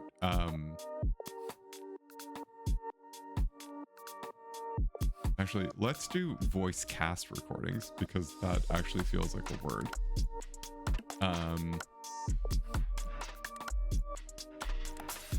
Instead of cast voice recordings. Behind the scenes extras. Yeah. We're gonna cut this out.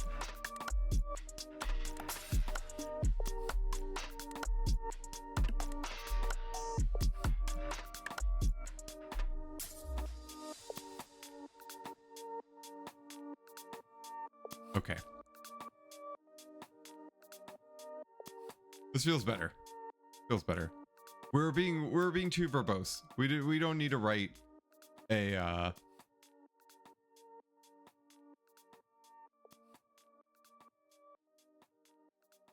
we can add our voice cast line here. Actually, that makes more sense there.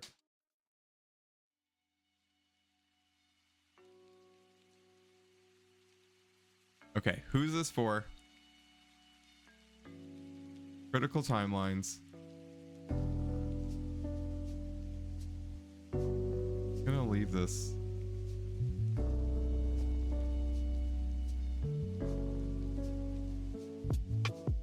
Oh, interesting. I didn't do our lineup for... Okay, this will bother me if we don't do it. This will bother me if we don't do it. Gotta grab this. And this. This and this. And make sure that it's centered.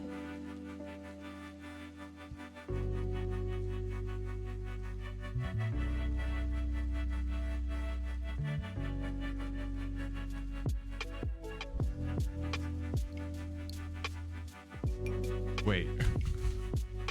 Why isn't that working?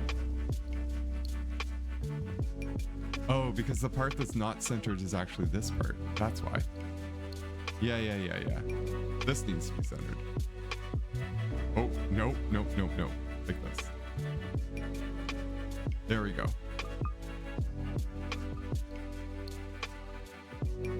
Now. Oh, what's missing? This one. There we go. Centered. There. Everything is now perfectly even. That's better. So now we have the same padding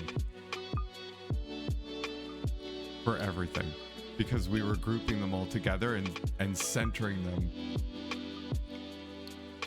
against our line.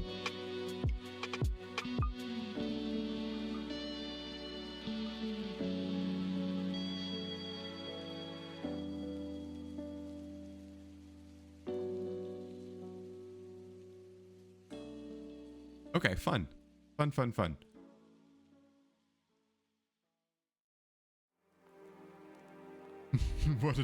What a dumb made up story we're building.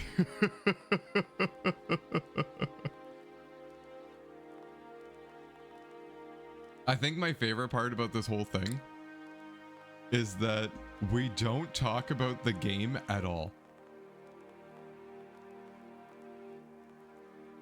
I don't know if I care about this anymore.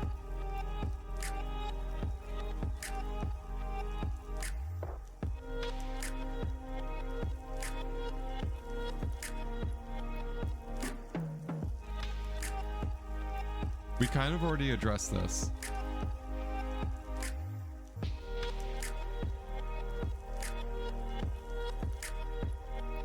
So I don't know if we need this one anymore. We're gonna just throw it to, instead of deleting it, we're just throwing it to the back of our slide. Same thing with secrets and unlockables. It's actually, it's funnier to me if we don't talk about the game at all.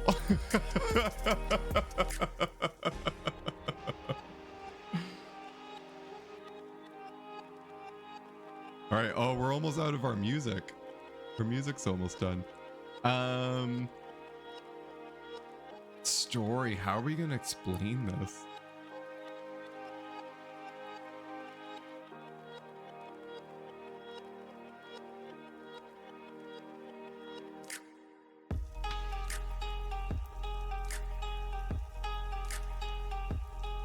Maybe we do cast.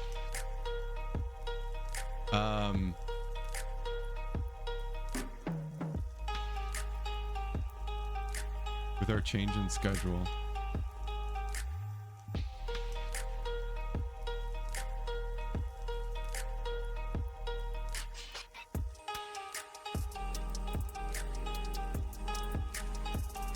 Oh, we also have to check the spelling.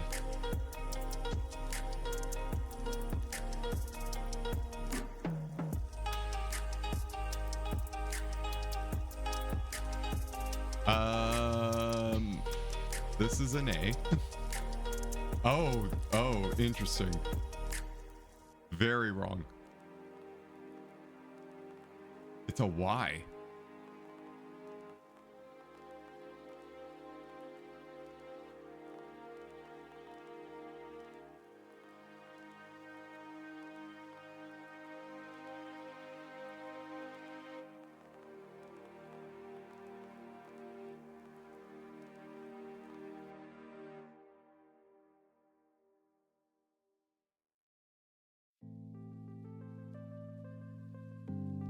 Okay, with this development extension,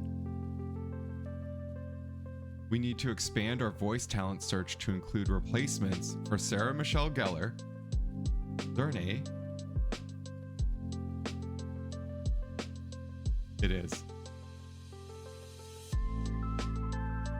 And Allison Hannigan, who will not be available due to scheduling conflicts.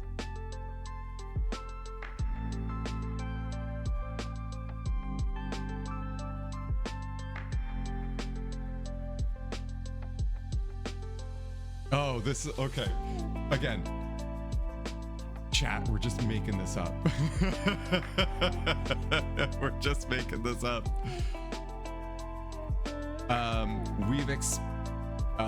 As such, we've expanded the story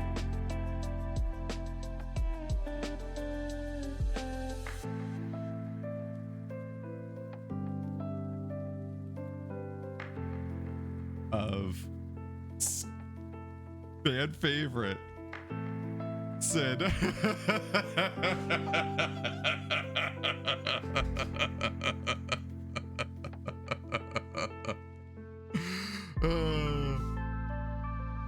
Sid the dummy? Is that what his name was?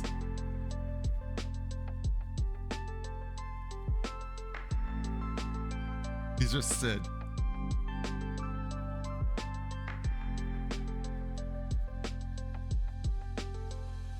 No, Sid the dummy. Okay.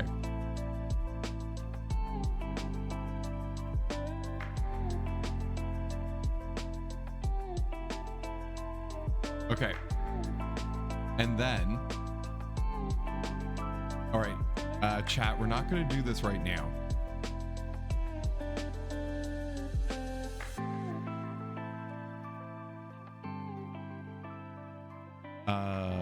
But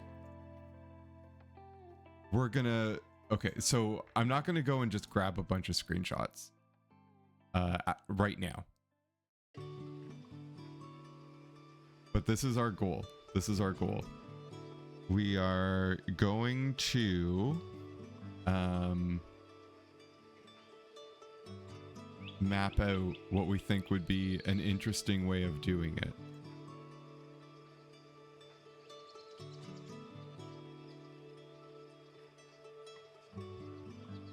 So each of these are going to be images, but let's see. We're going to have Buffy, Willow, Xander, Giles,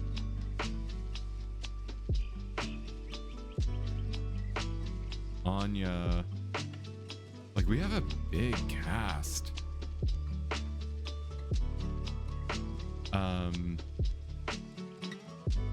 Oh god. Oh, Tara is in it.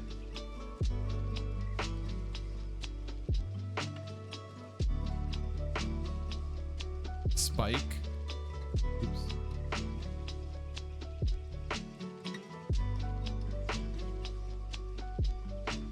Ethan.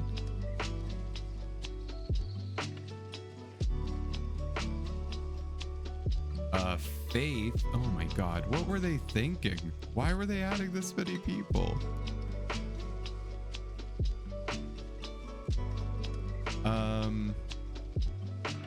Like, this cast is, this is insanity.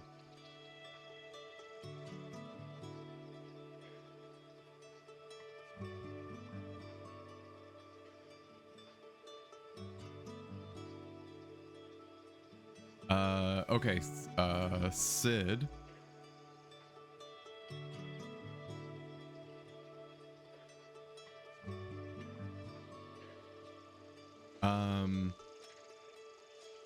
Kakistos.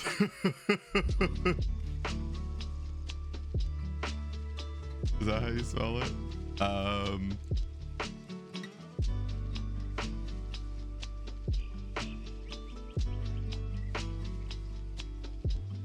And the first evil.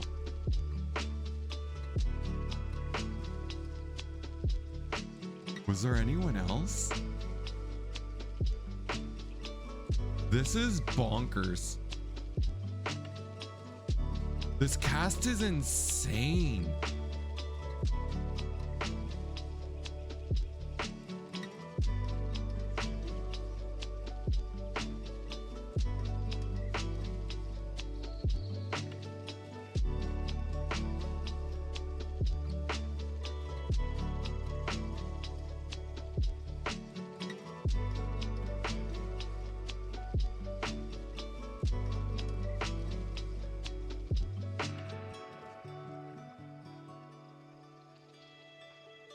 All right, so the question is, does this actually expand nicely? I think it does.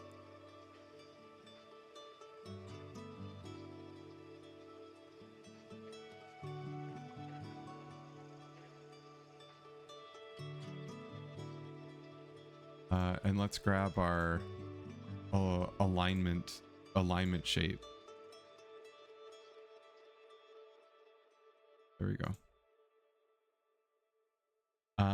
So the goal here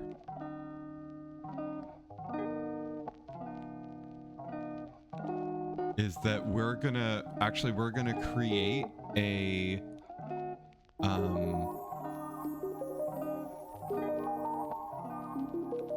I don't think I want to do it without lines. I don't. I hope these have no outline.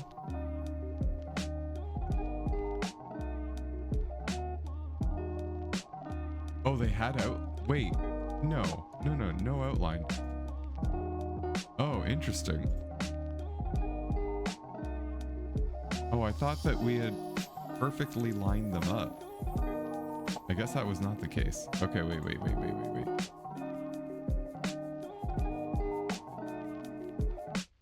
we'll do this. Okay, group. Pull this apart. Yeah, I thought that we had like a nice little line here.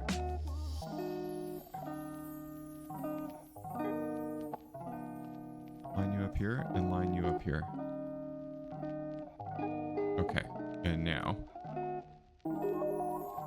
the top. Boop. Ooh. Okay, we'll be fine. We'll be fine. And now this.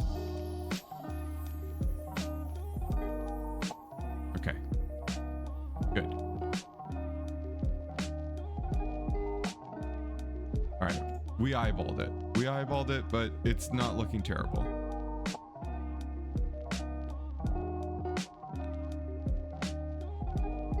Right now, this is just placeholders. We're gonna have to go and take screenshots of all of these.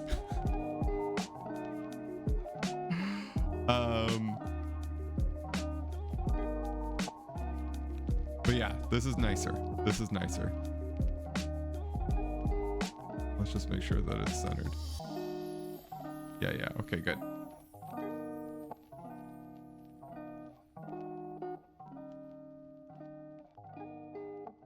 We will do some kind of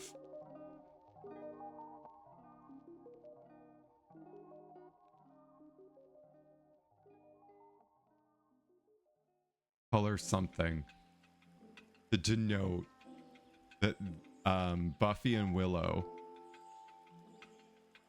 are not the original voice cast.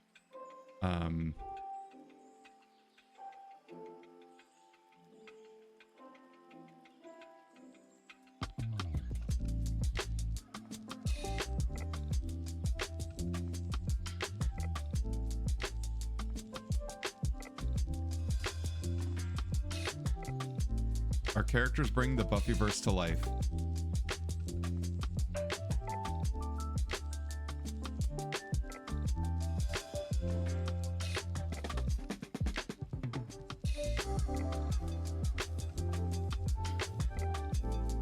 Okay, cool. So yeah, chat, imagine that these are all just going to be screenshots. I'm boring you enough without having to scrub through our recorded footage to see if we can find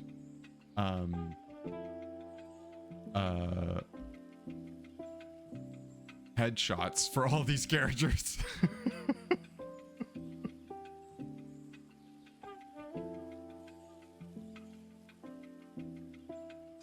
This part's gonna look rough.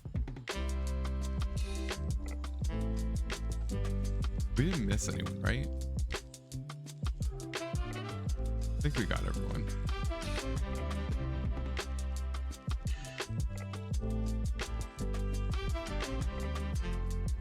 Okay.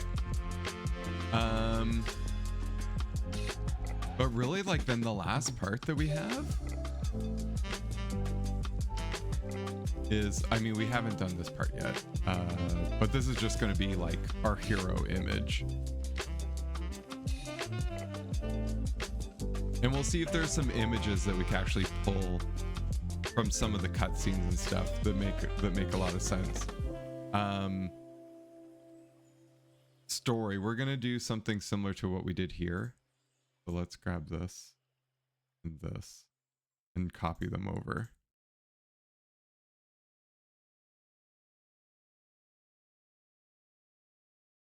Okay, that one was the chat. That was Riot Games.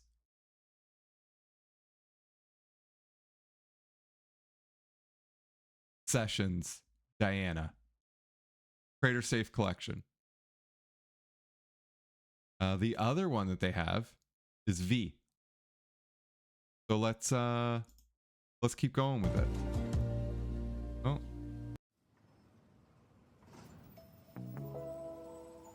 And chat, that is like my favorite YouTube hack. Want to go back to the beginning of a video? Press 0. It skips ahead. If you press 1, it'll skip to the first 10. It skips the first 10%.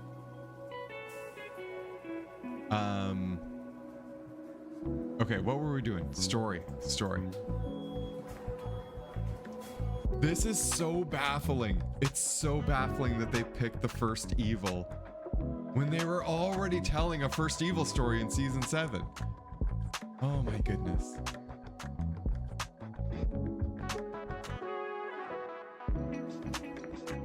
Okay.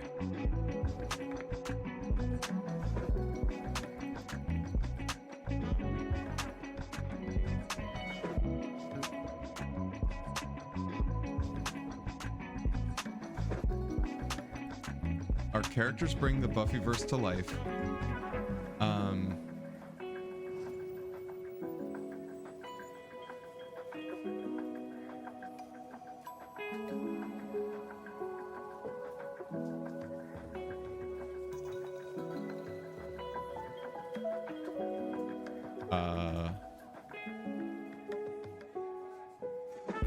I think this has to do with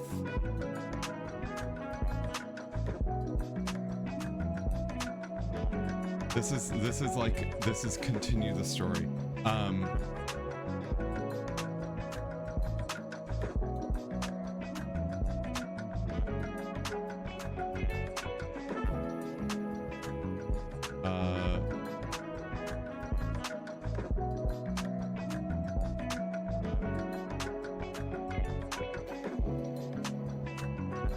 Oh my goodness, Andrew.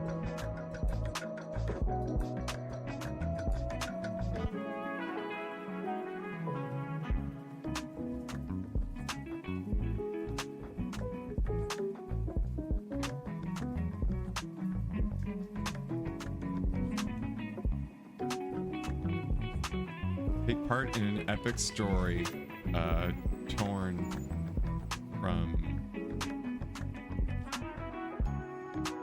Maybe that's the subline, our subheading.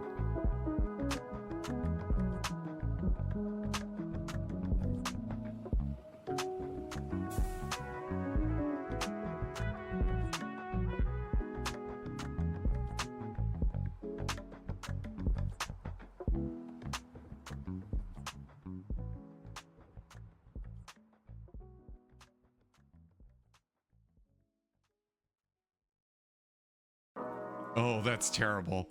Oh, I hate this. Players take part in an epic story that could have been the next season. Bad. Bad, bad, bad.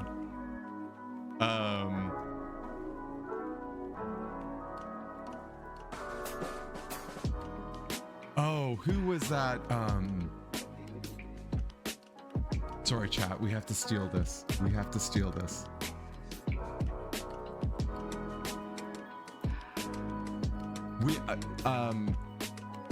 We did look at the comic. We tried reading it on stream. So this information was known to us.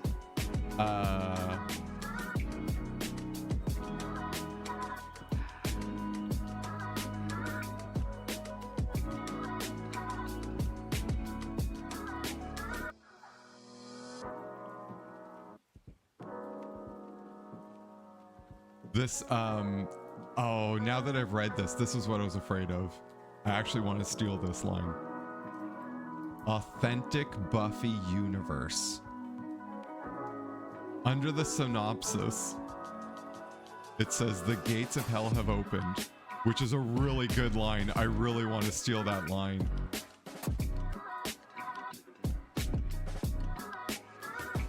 And then one of the lines that they have is authentic Buffy universe with involvement from series creator Joss Whedon and Buffy comic book writers Christopher Golden and Tom Snagowski.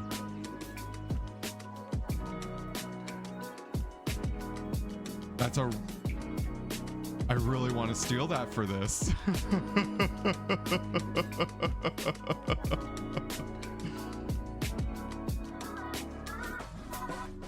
Damn it. I'm really annoyed that we read it. I'm really annoyed that we read it because I can't write it better.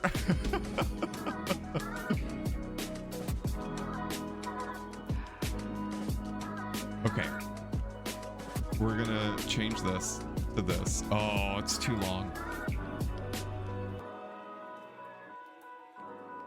Okay. An epic story that could have been the next season. And then,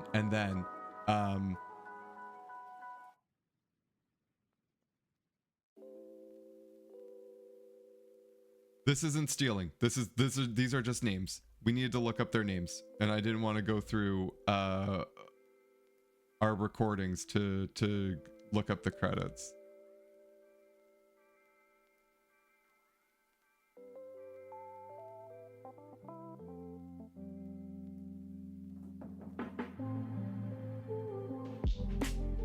Veterans.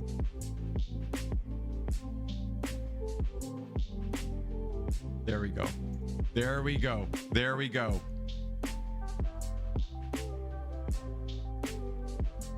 And chat, because we can't help ourselves. Because we can't help ourselves. Because we can't help ourselves. Because we can't help ourselves.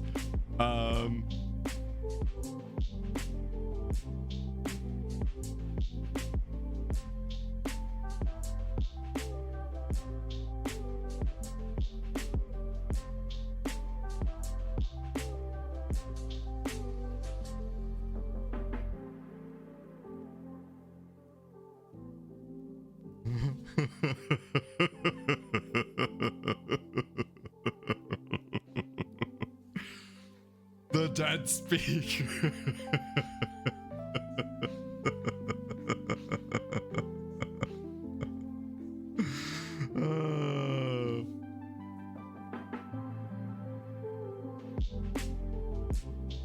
Trash. It's trash.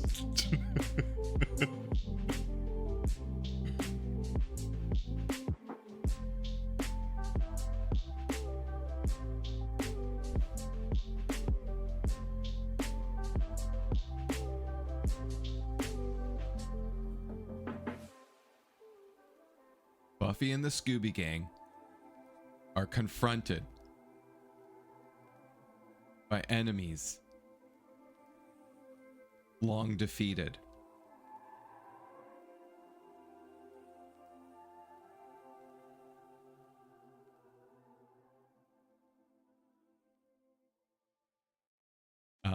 the first has returned, I guess is technically correct.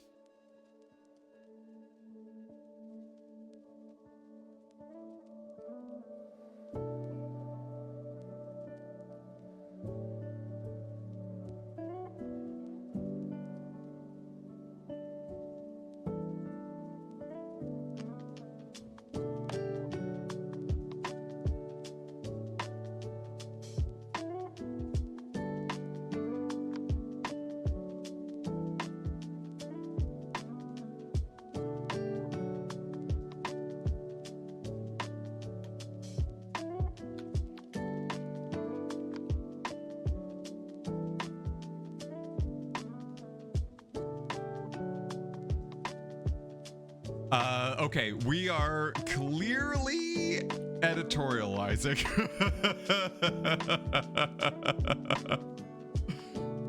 The dead speak. Buffy and the Scooby Gang are confronted by enemies long defeated. The first has returned, and in what is clearly inspired by Spider-Man's Secret Wars, the good comic series, where he gets to pick champions to fight with him against evil, who also gets to pick champions to fight on their side. It is up to them to, oh God, chat.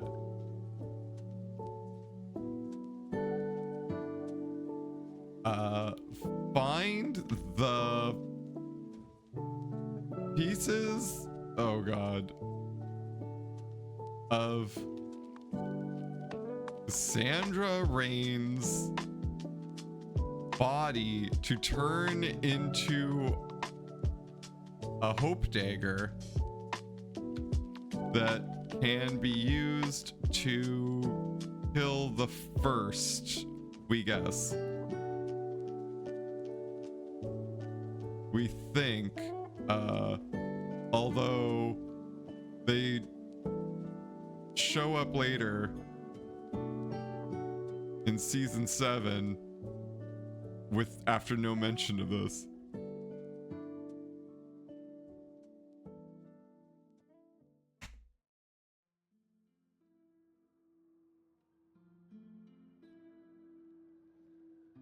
Why?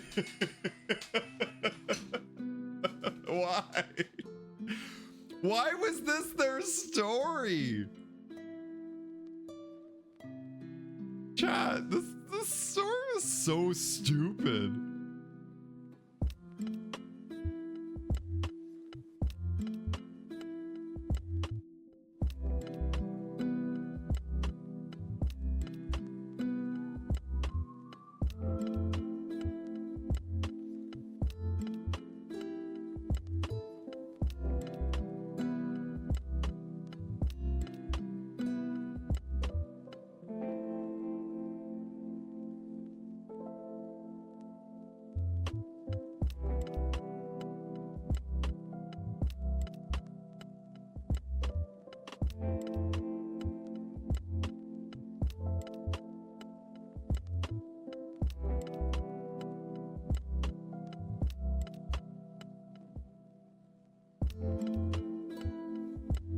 Like, what were they thinking? Isn't that was...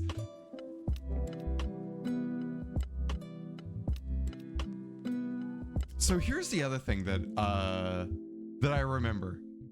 Let me know if I'm misremembering this. But that's that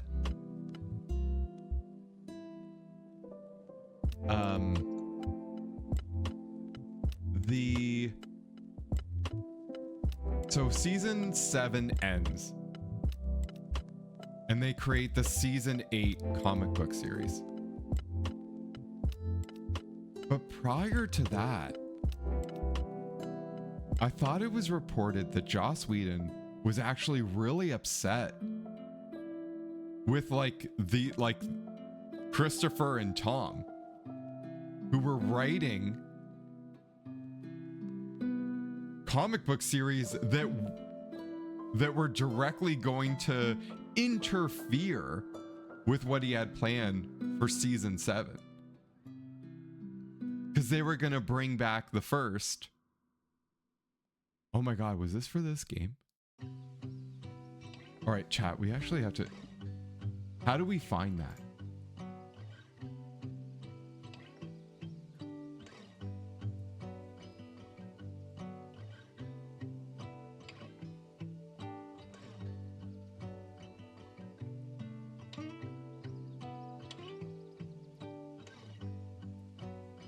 Oh, apparently if you try searching for Joss Whedon in First Evil, it just talks about how he's a terrible toxic person.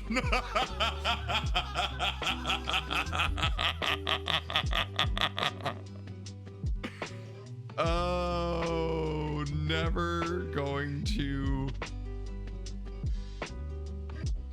We're never gonna find whatever it is that I was thinking.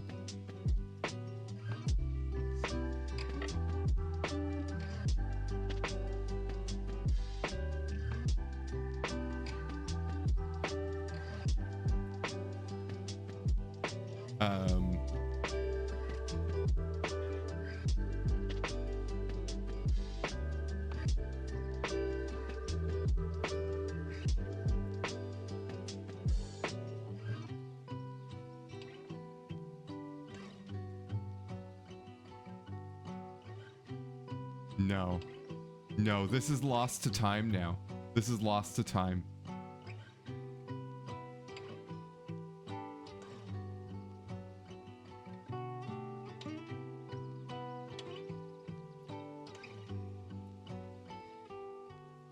I wonder what he does now. Wonder what he does now. Lost to time though. Lost to time.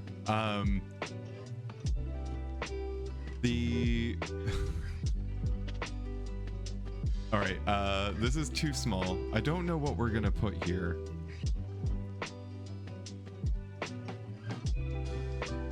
Maybe this is our breakdown. Okay. We're gonna fix our paragraph. This is just too much. This is like, no one's gonna read this.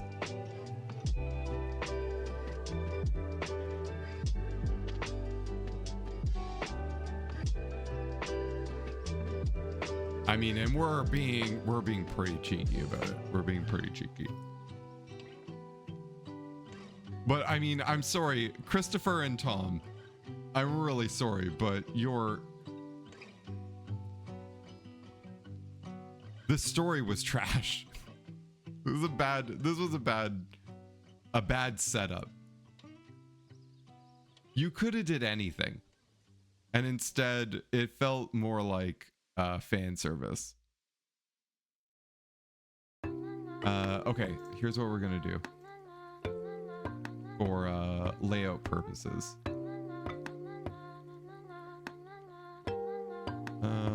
Is this what we're gonna do?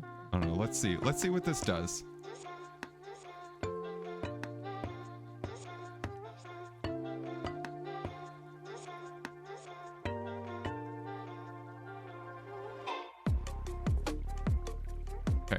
We need a little bit of buffer space. We're gonna draw in some lines just to see what this does.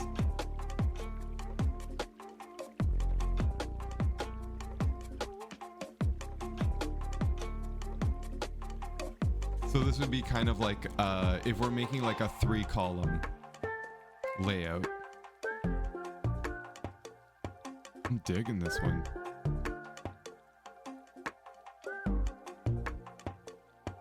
What's this one called? In Circles. I'm feeling it. Okay.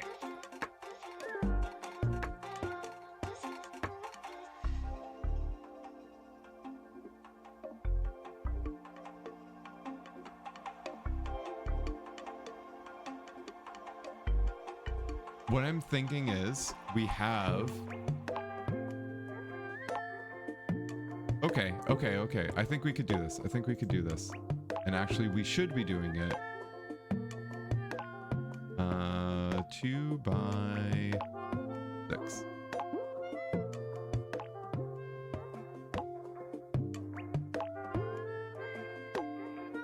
You know what the vibes I'm getting with this song right now? Ilo Milo.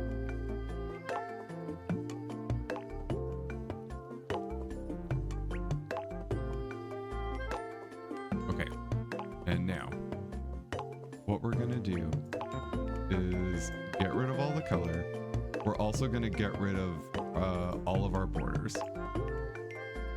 Change the pen color to, oh geez, what was this color? I want to be consistent with our lines. Okay.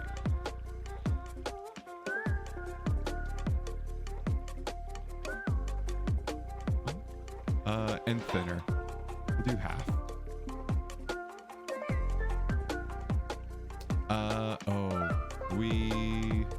Stop it. We're gonna do one other thing. We're gonna make this messier than it needs to be.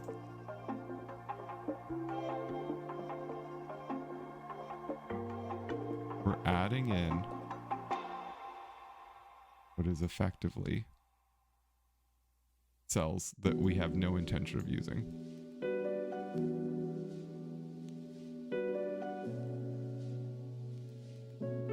Okay, how'd we do? 9.63? Oh, good. Bump you down to 6. And 7. How's that? Perfect. The reason for that, these are too big.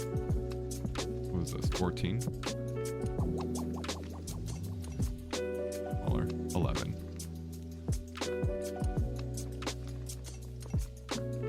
And we'll, oh, yeah, we really need a better font. Really need a better font for this. This Aptos is so boring.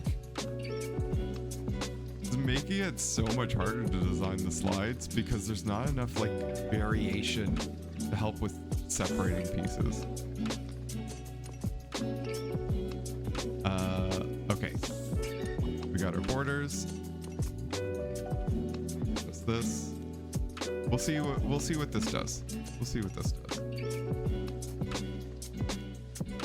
Oh, wait, where'd they go? Oh, we did bottom. No. Not just bottom. Inside. And then bottom. There we go. And then bottom and inside.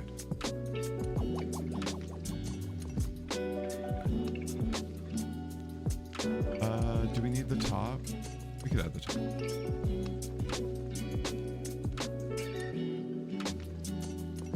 All right, now when we get rid of our guides, we have what is effectively going to be the breakdown for each of our levels. If we, well, we didn't get through all of them.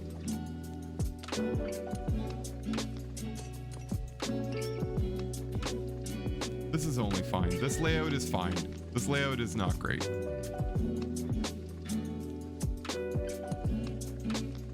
In fact, there's a few things that we don't need to include in here.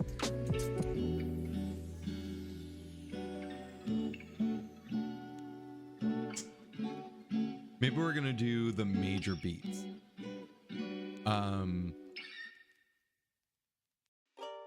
Instead, we're gonna do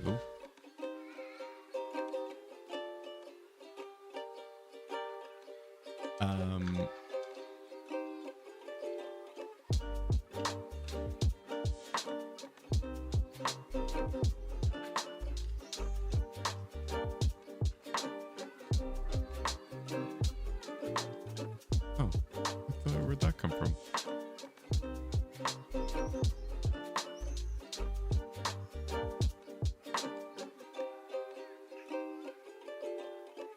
Okay, we have our tutorial.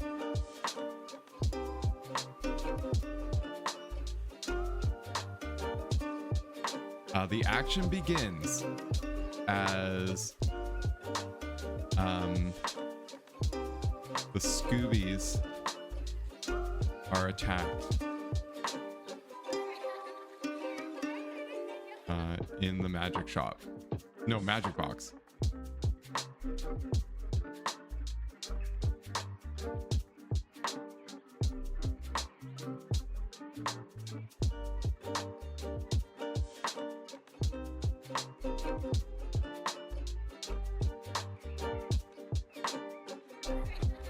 Maybe we're doing the beats. Maybe this is more than we need. We didn't want to cover actual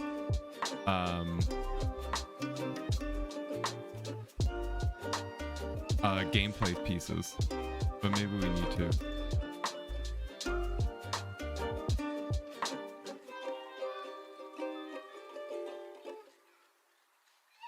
We didn't do these many levels, so we don't know.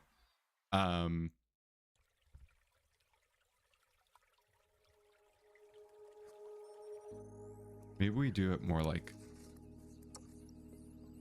a call to action.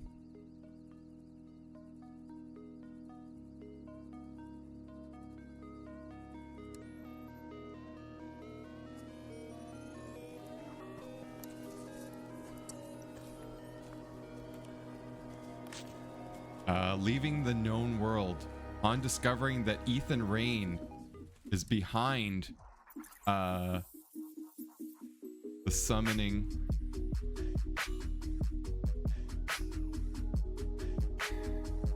of the first.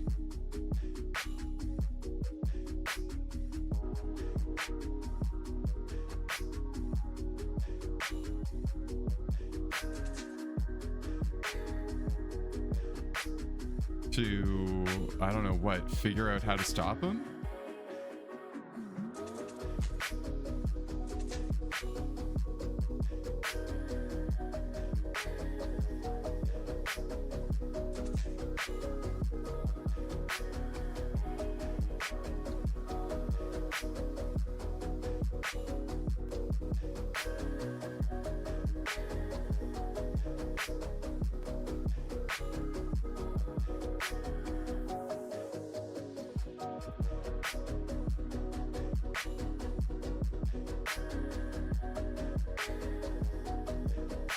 Like, it really makes zero sense.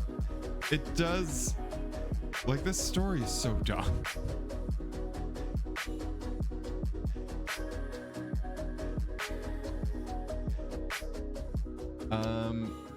Okay, this is...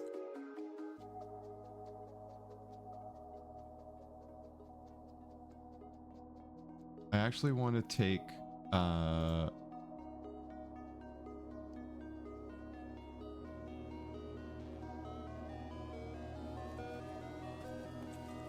let's actually use our hero journey language.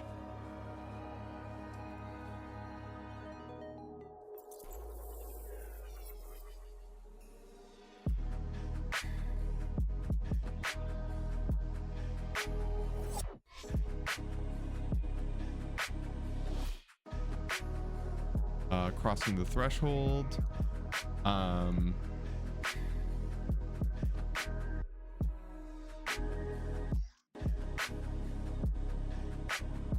Okay.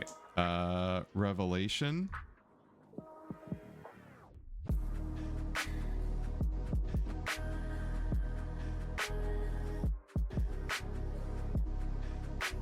Actually, this follows pretty, like, Sid is the helper, I assume. And the death and rebirth is the fact that we rage quitted the game.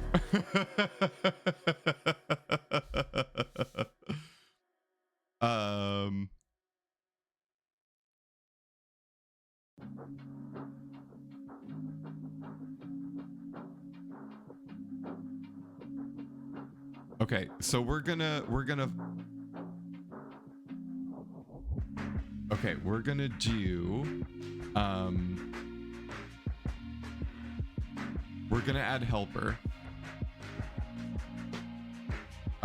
We will do revelation. This is, yeah, transformation and the return.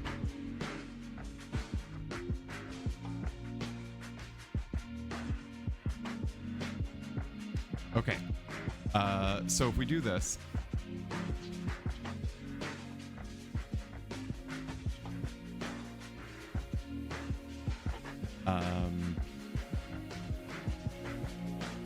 Is it? It's the 5 champions?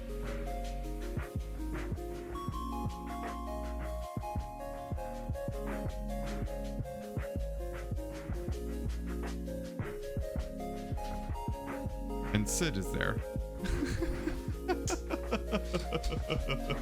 And Sid is there too.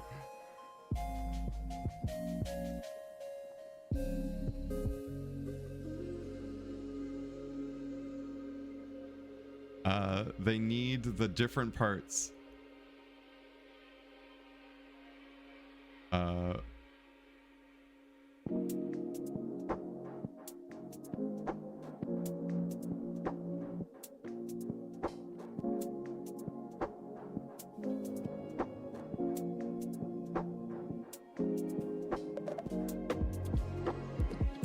Okay, boom. We're gonna fix the... Actually, we could do it now. There we go. How's this looking? Not terrible. In fact, you know what? We're gonna get rid of the bottom.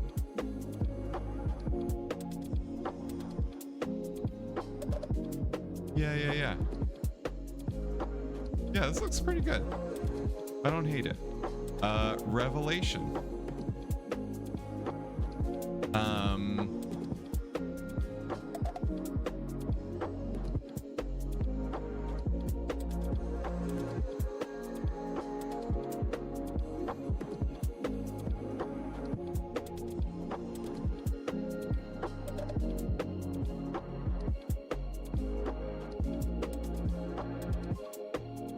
Okay, great.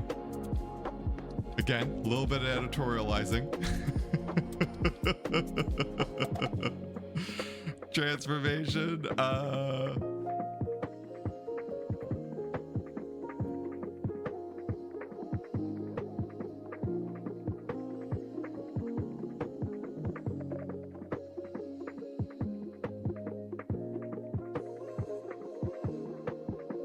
The return.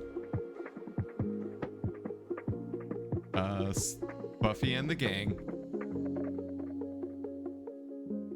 return to proper Sunnydale.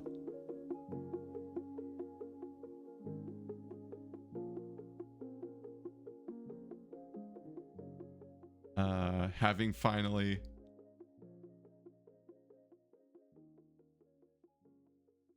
beating the first.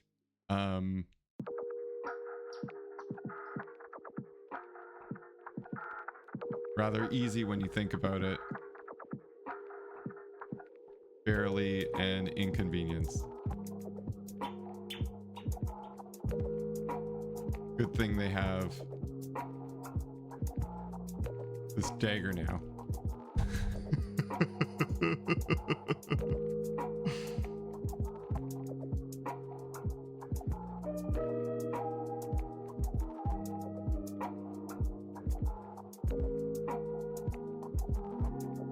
And then, since we're here,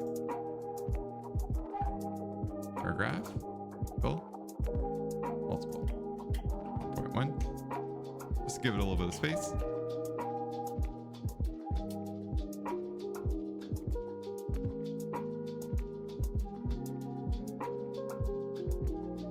And just down a bit.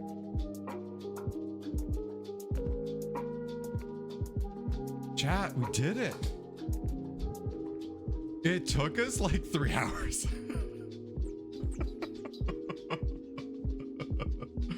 Oh, goodness.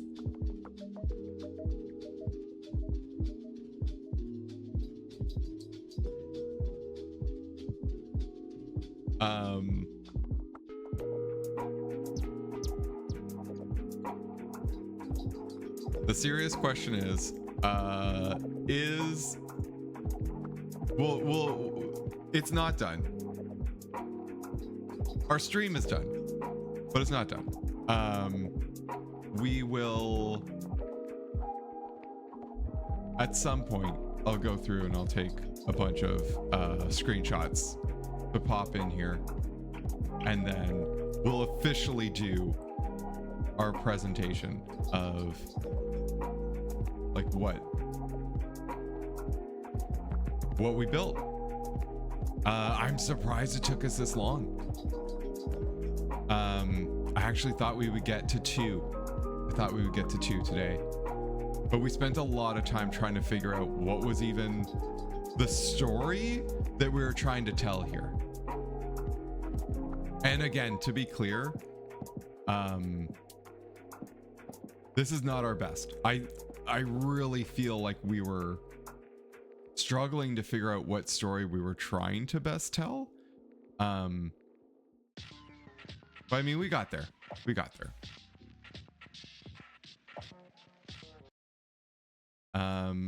But I think that's where we're gonna call it.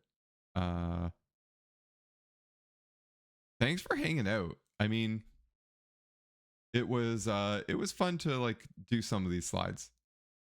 We continue to, yeah, editorialize a bit. I don't know if we captured the right visual essence. I mean, we just stole the theme that we originally had from our Tomb Raider stream. But there isn't really a visual identity for this game either. Like that's what makes it so baffling. It's what makes it so baffling. I'm curious if anyone has actually done like a deep dive video essay on this game, because that'd be really interesting. And I wish I could remember the story around either the intersection or the problematic nature of how the comic series was starting to encroach on the ideas that they had for the actual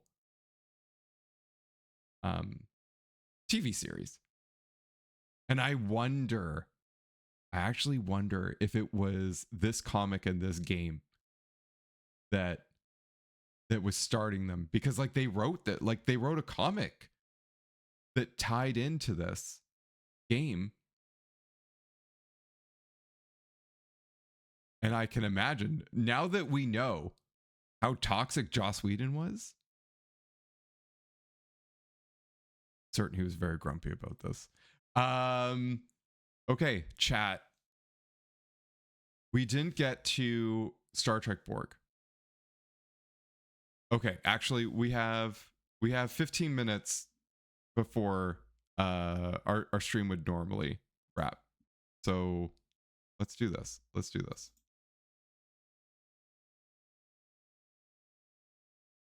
We're not actually going to build it. These are just our slides. We did a reskin of our original. So okay, I don't have it here. Oh, I might. No. This was the template we were using for Star Trek Hidden Evil. This was the template we made. It's just been recolored to match a traditional LCARS instead of the Hidden Evil LCARS color scheme.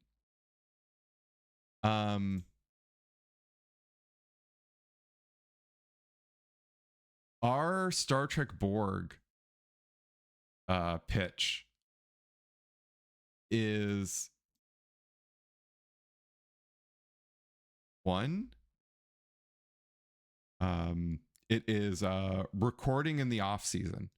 The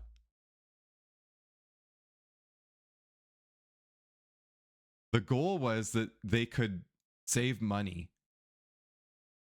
using the sets that they already had between seasons. We don't know if that's true, but that I would argue that would be the thing.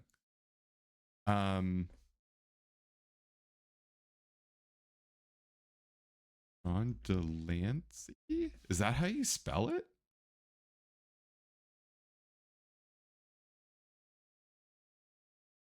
Oh, no. That's not it. John Delancey. Just like the entire thing is just the fact that he is a treasure.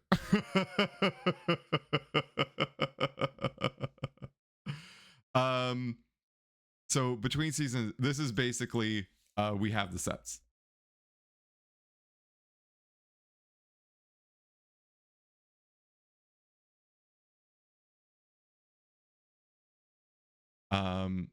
This is fan favorite. And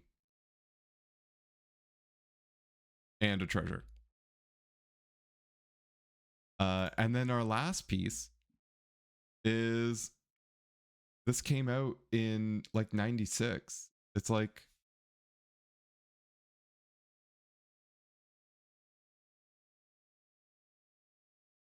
everyone loves the Borg as the villain. They're like their best villain.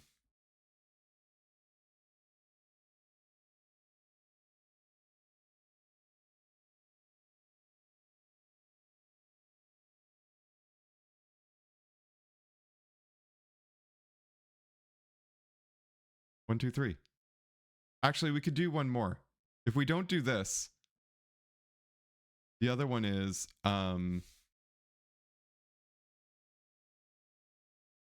be an officer and make choices.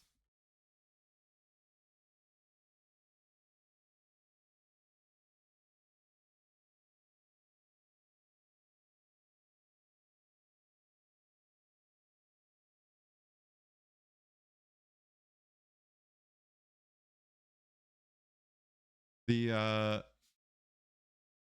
Star Trek Borg is such a fun game. Anyway, we probably don't need an executive summary for it, but we're going to keep the template here so that we could get the little bubbles if we need them.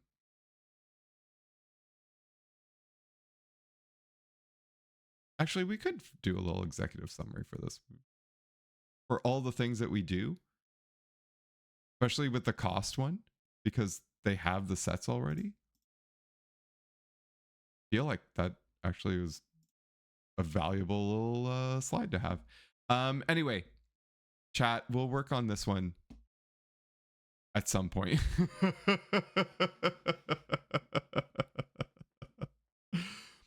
But yeah. Our Buffy one,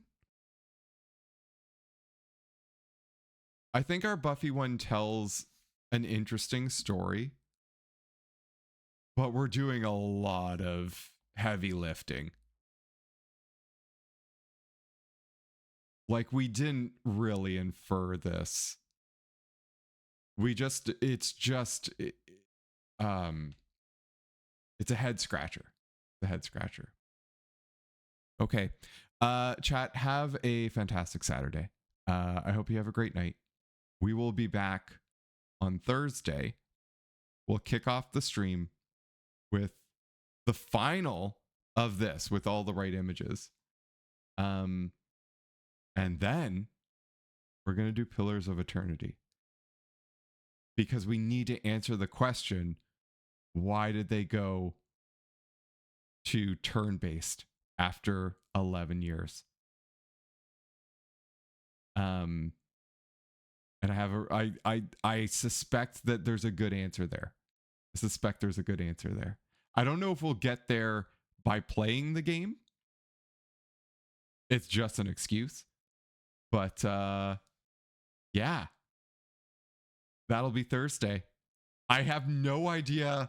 Oh God, I have no idea how many streams that's going to be. How long does it take to play that game? The good news is we won't have to do our own voice acting. Is that good news or bad news? I guess we'll find out. And I hope to see you there. Chad, I'm going to mute my mic. I'm going to wave goodbye. I'm going to hope to see you again.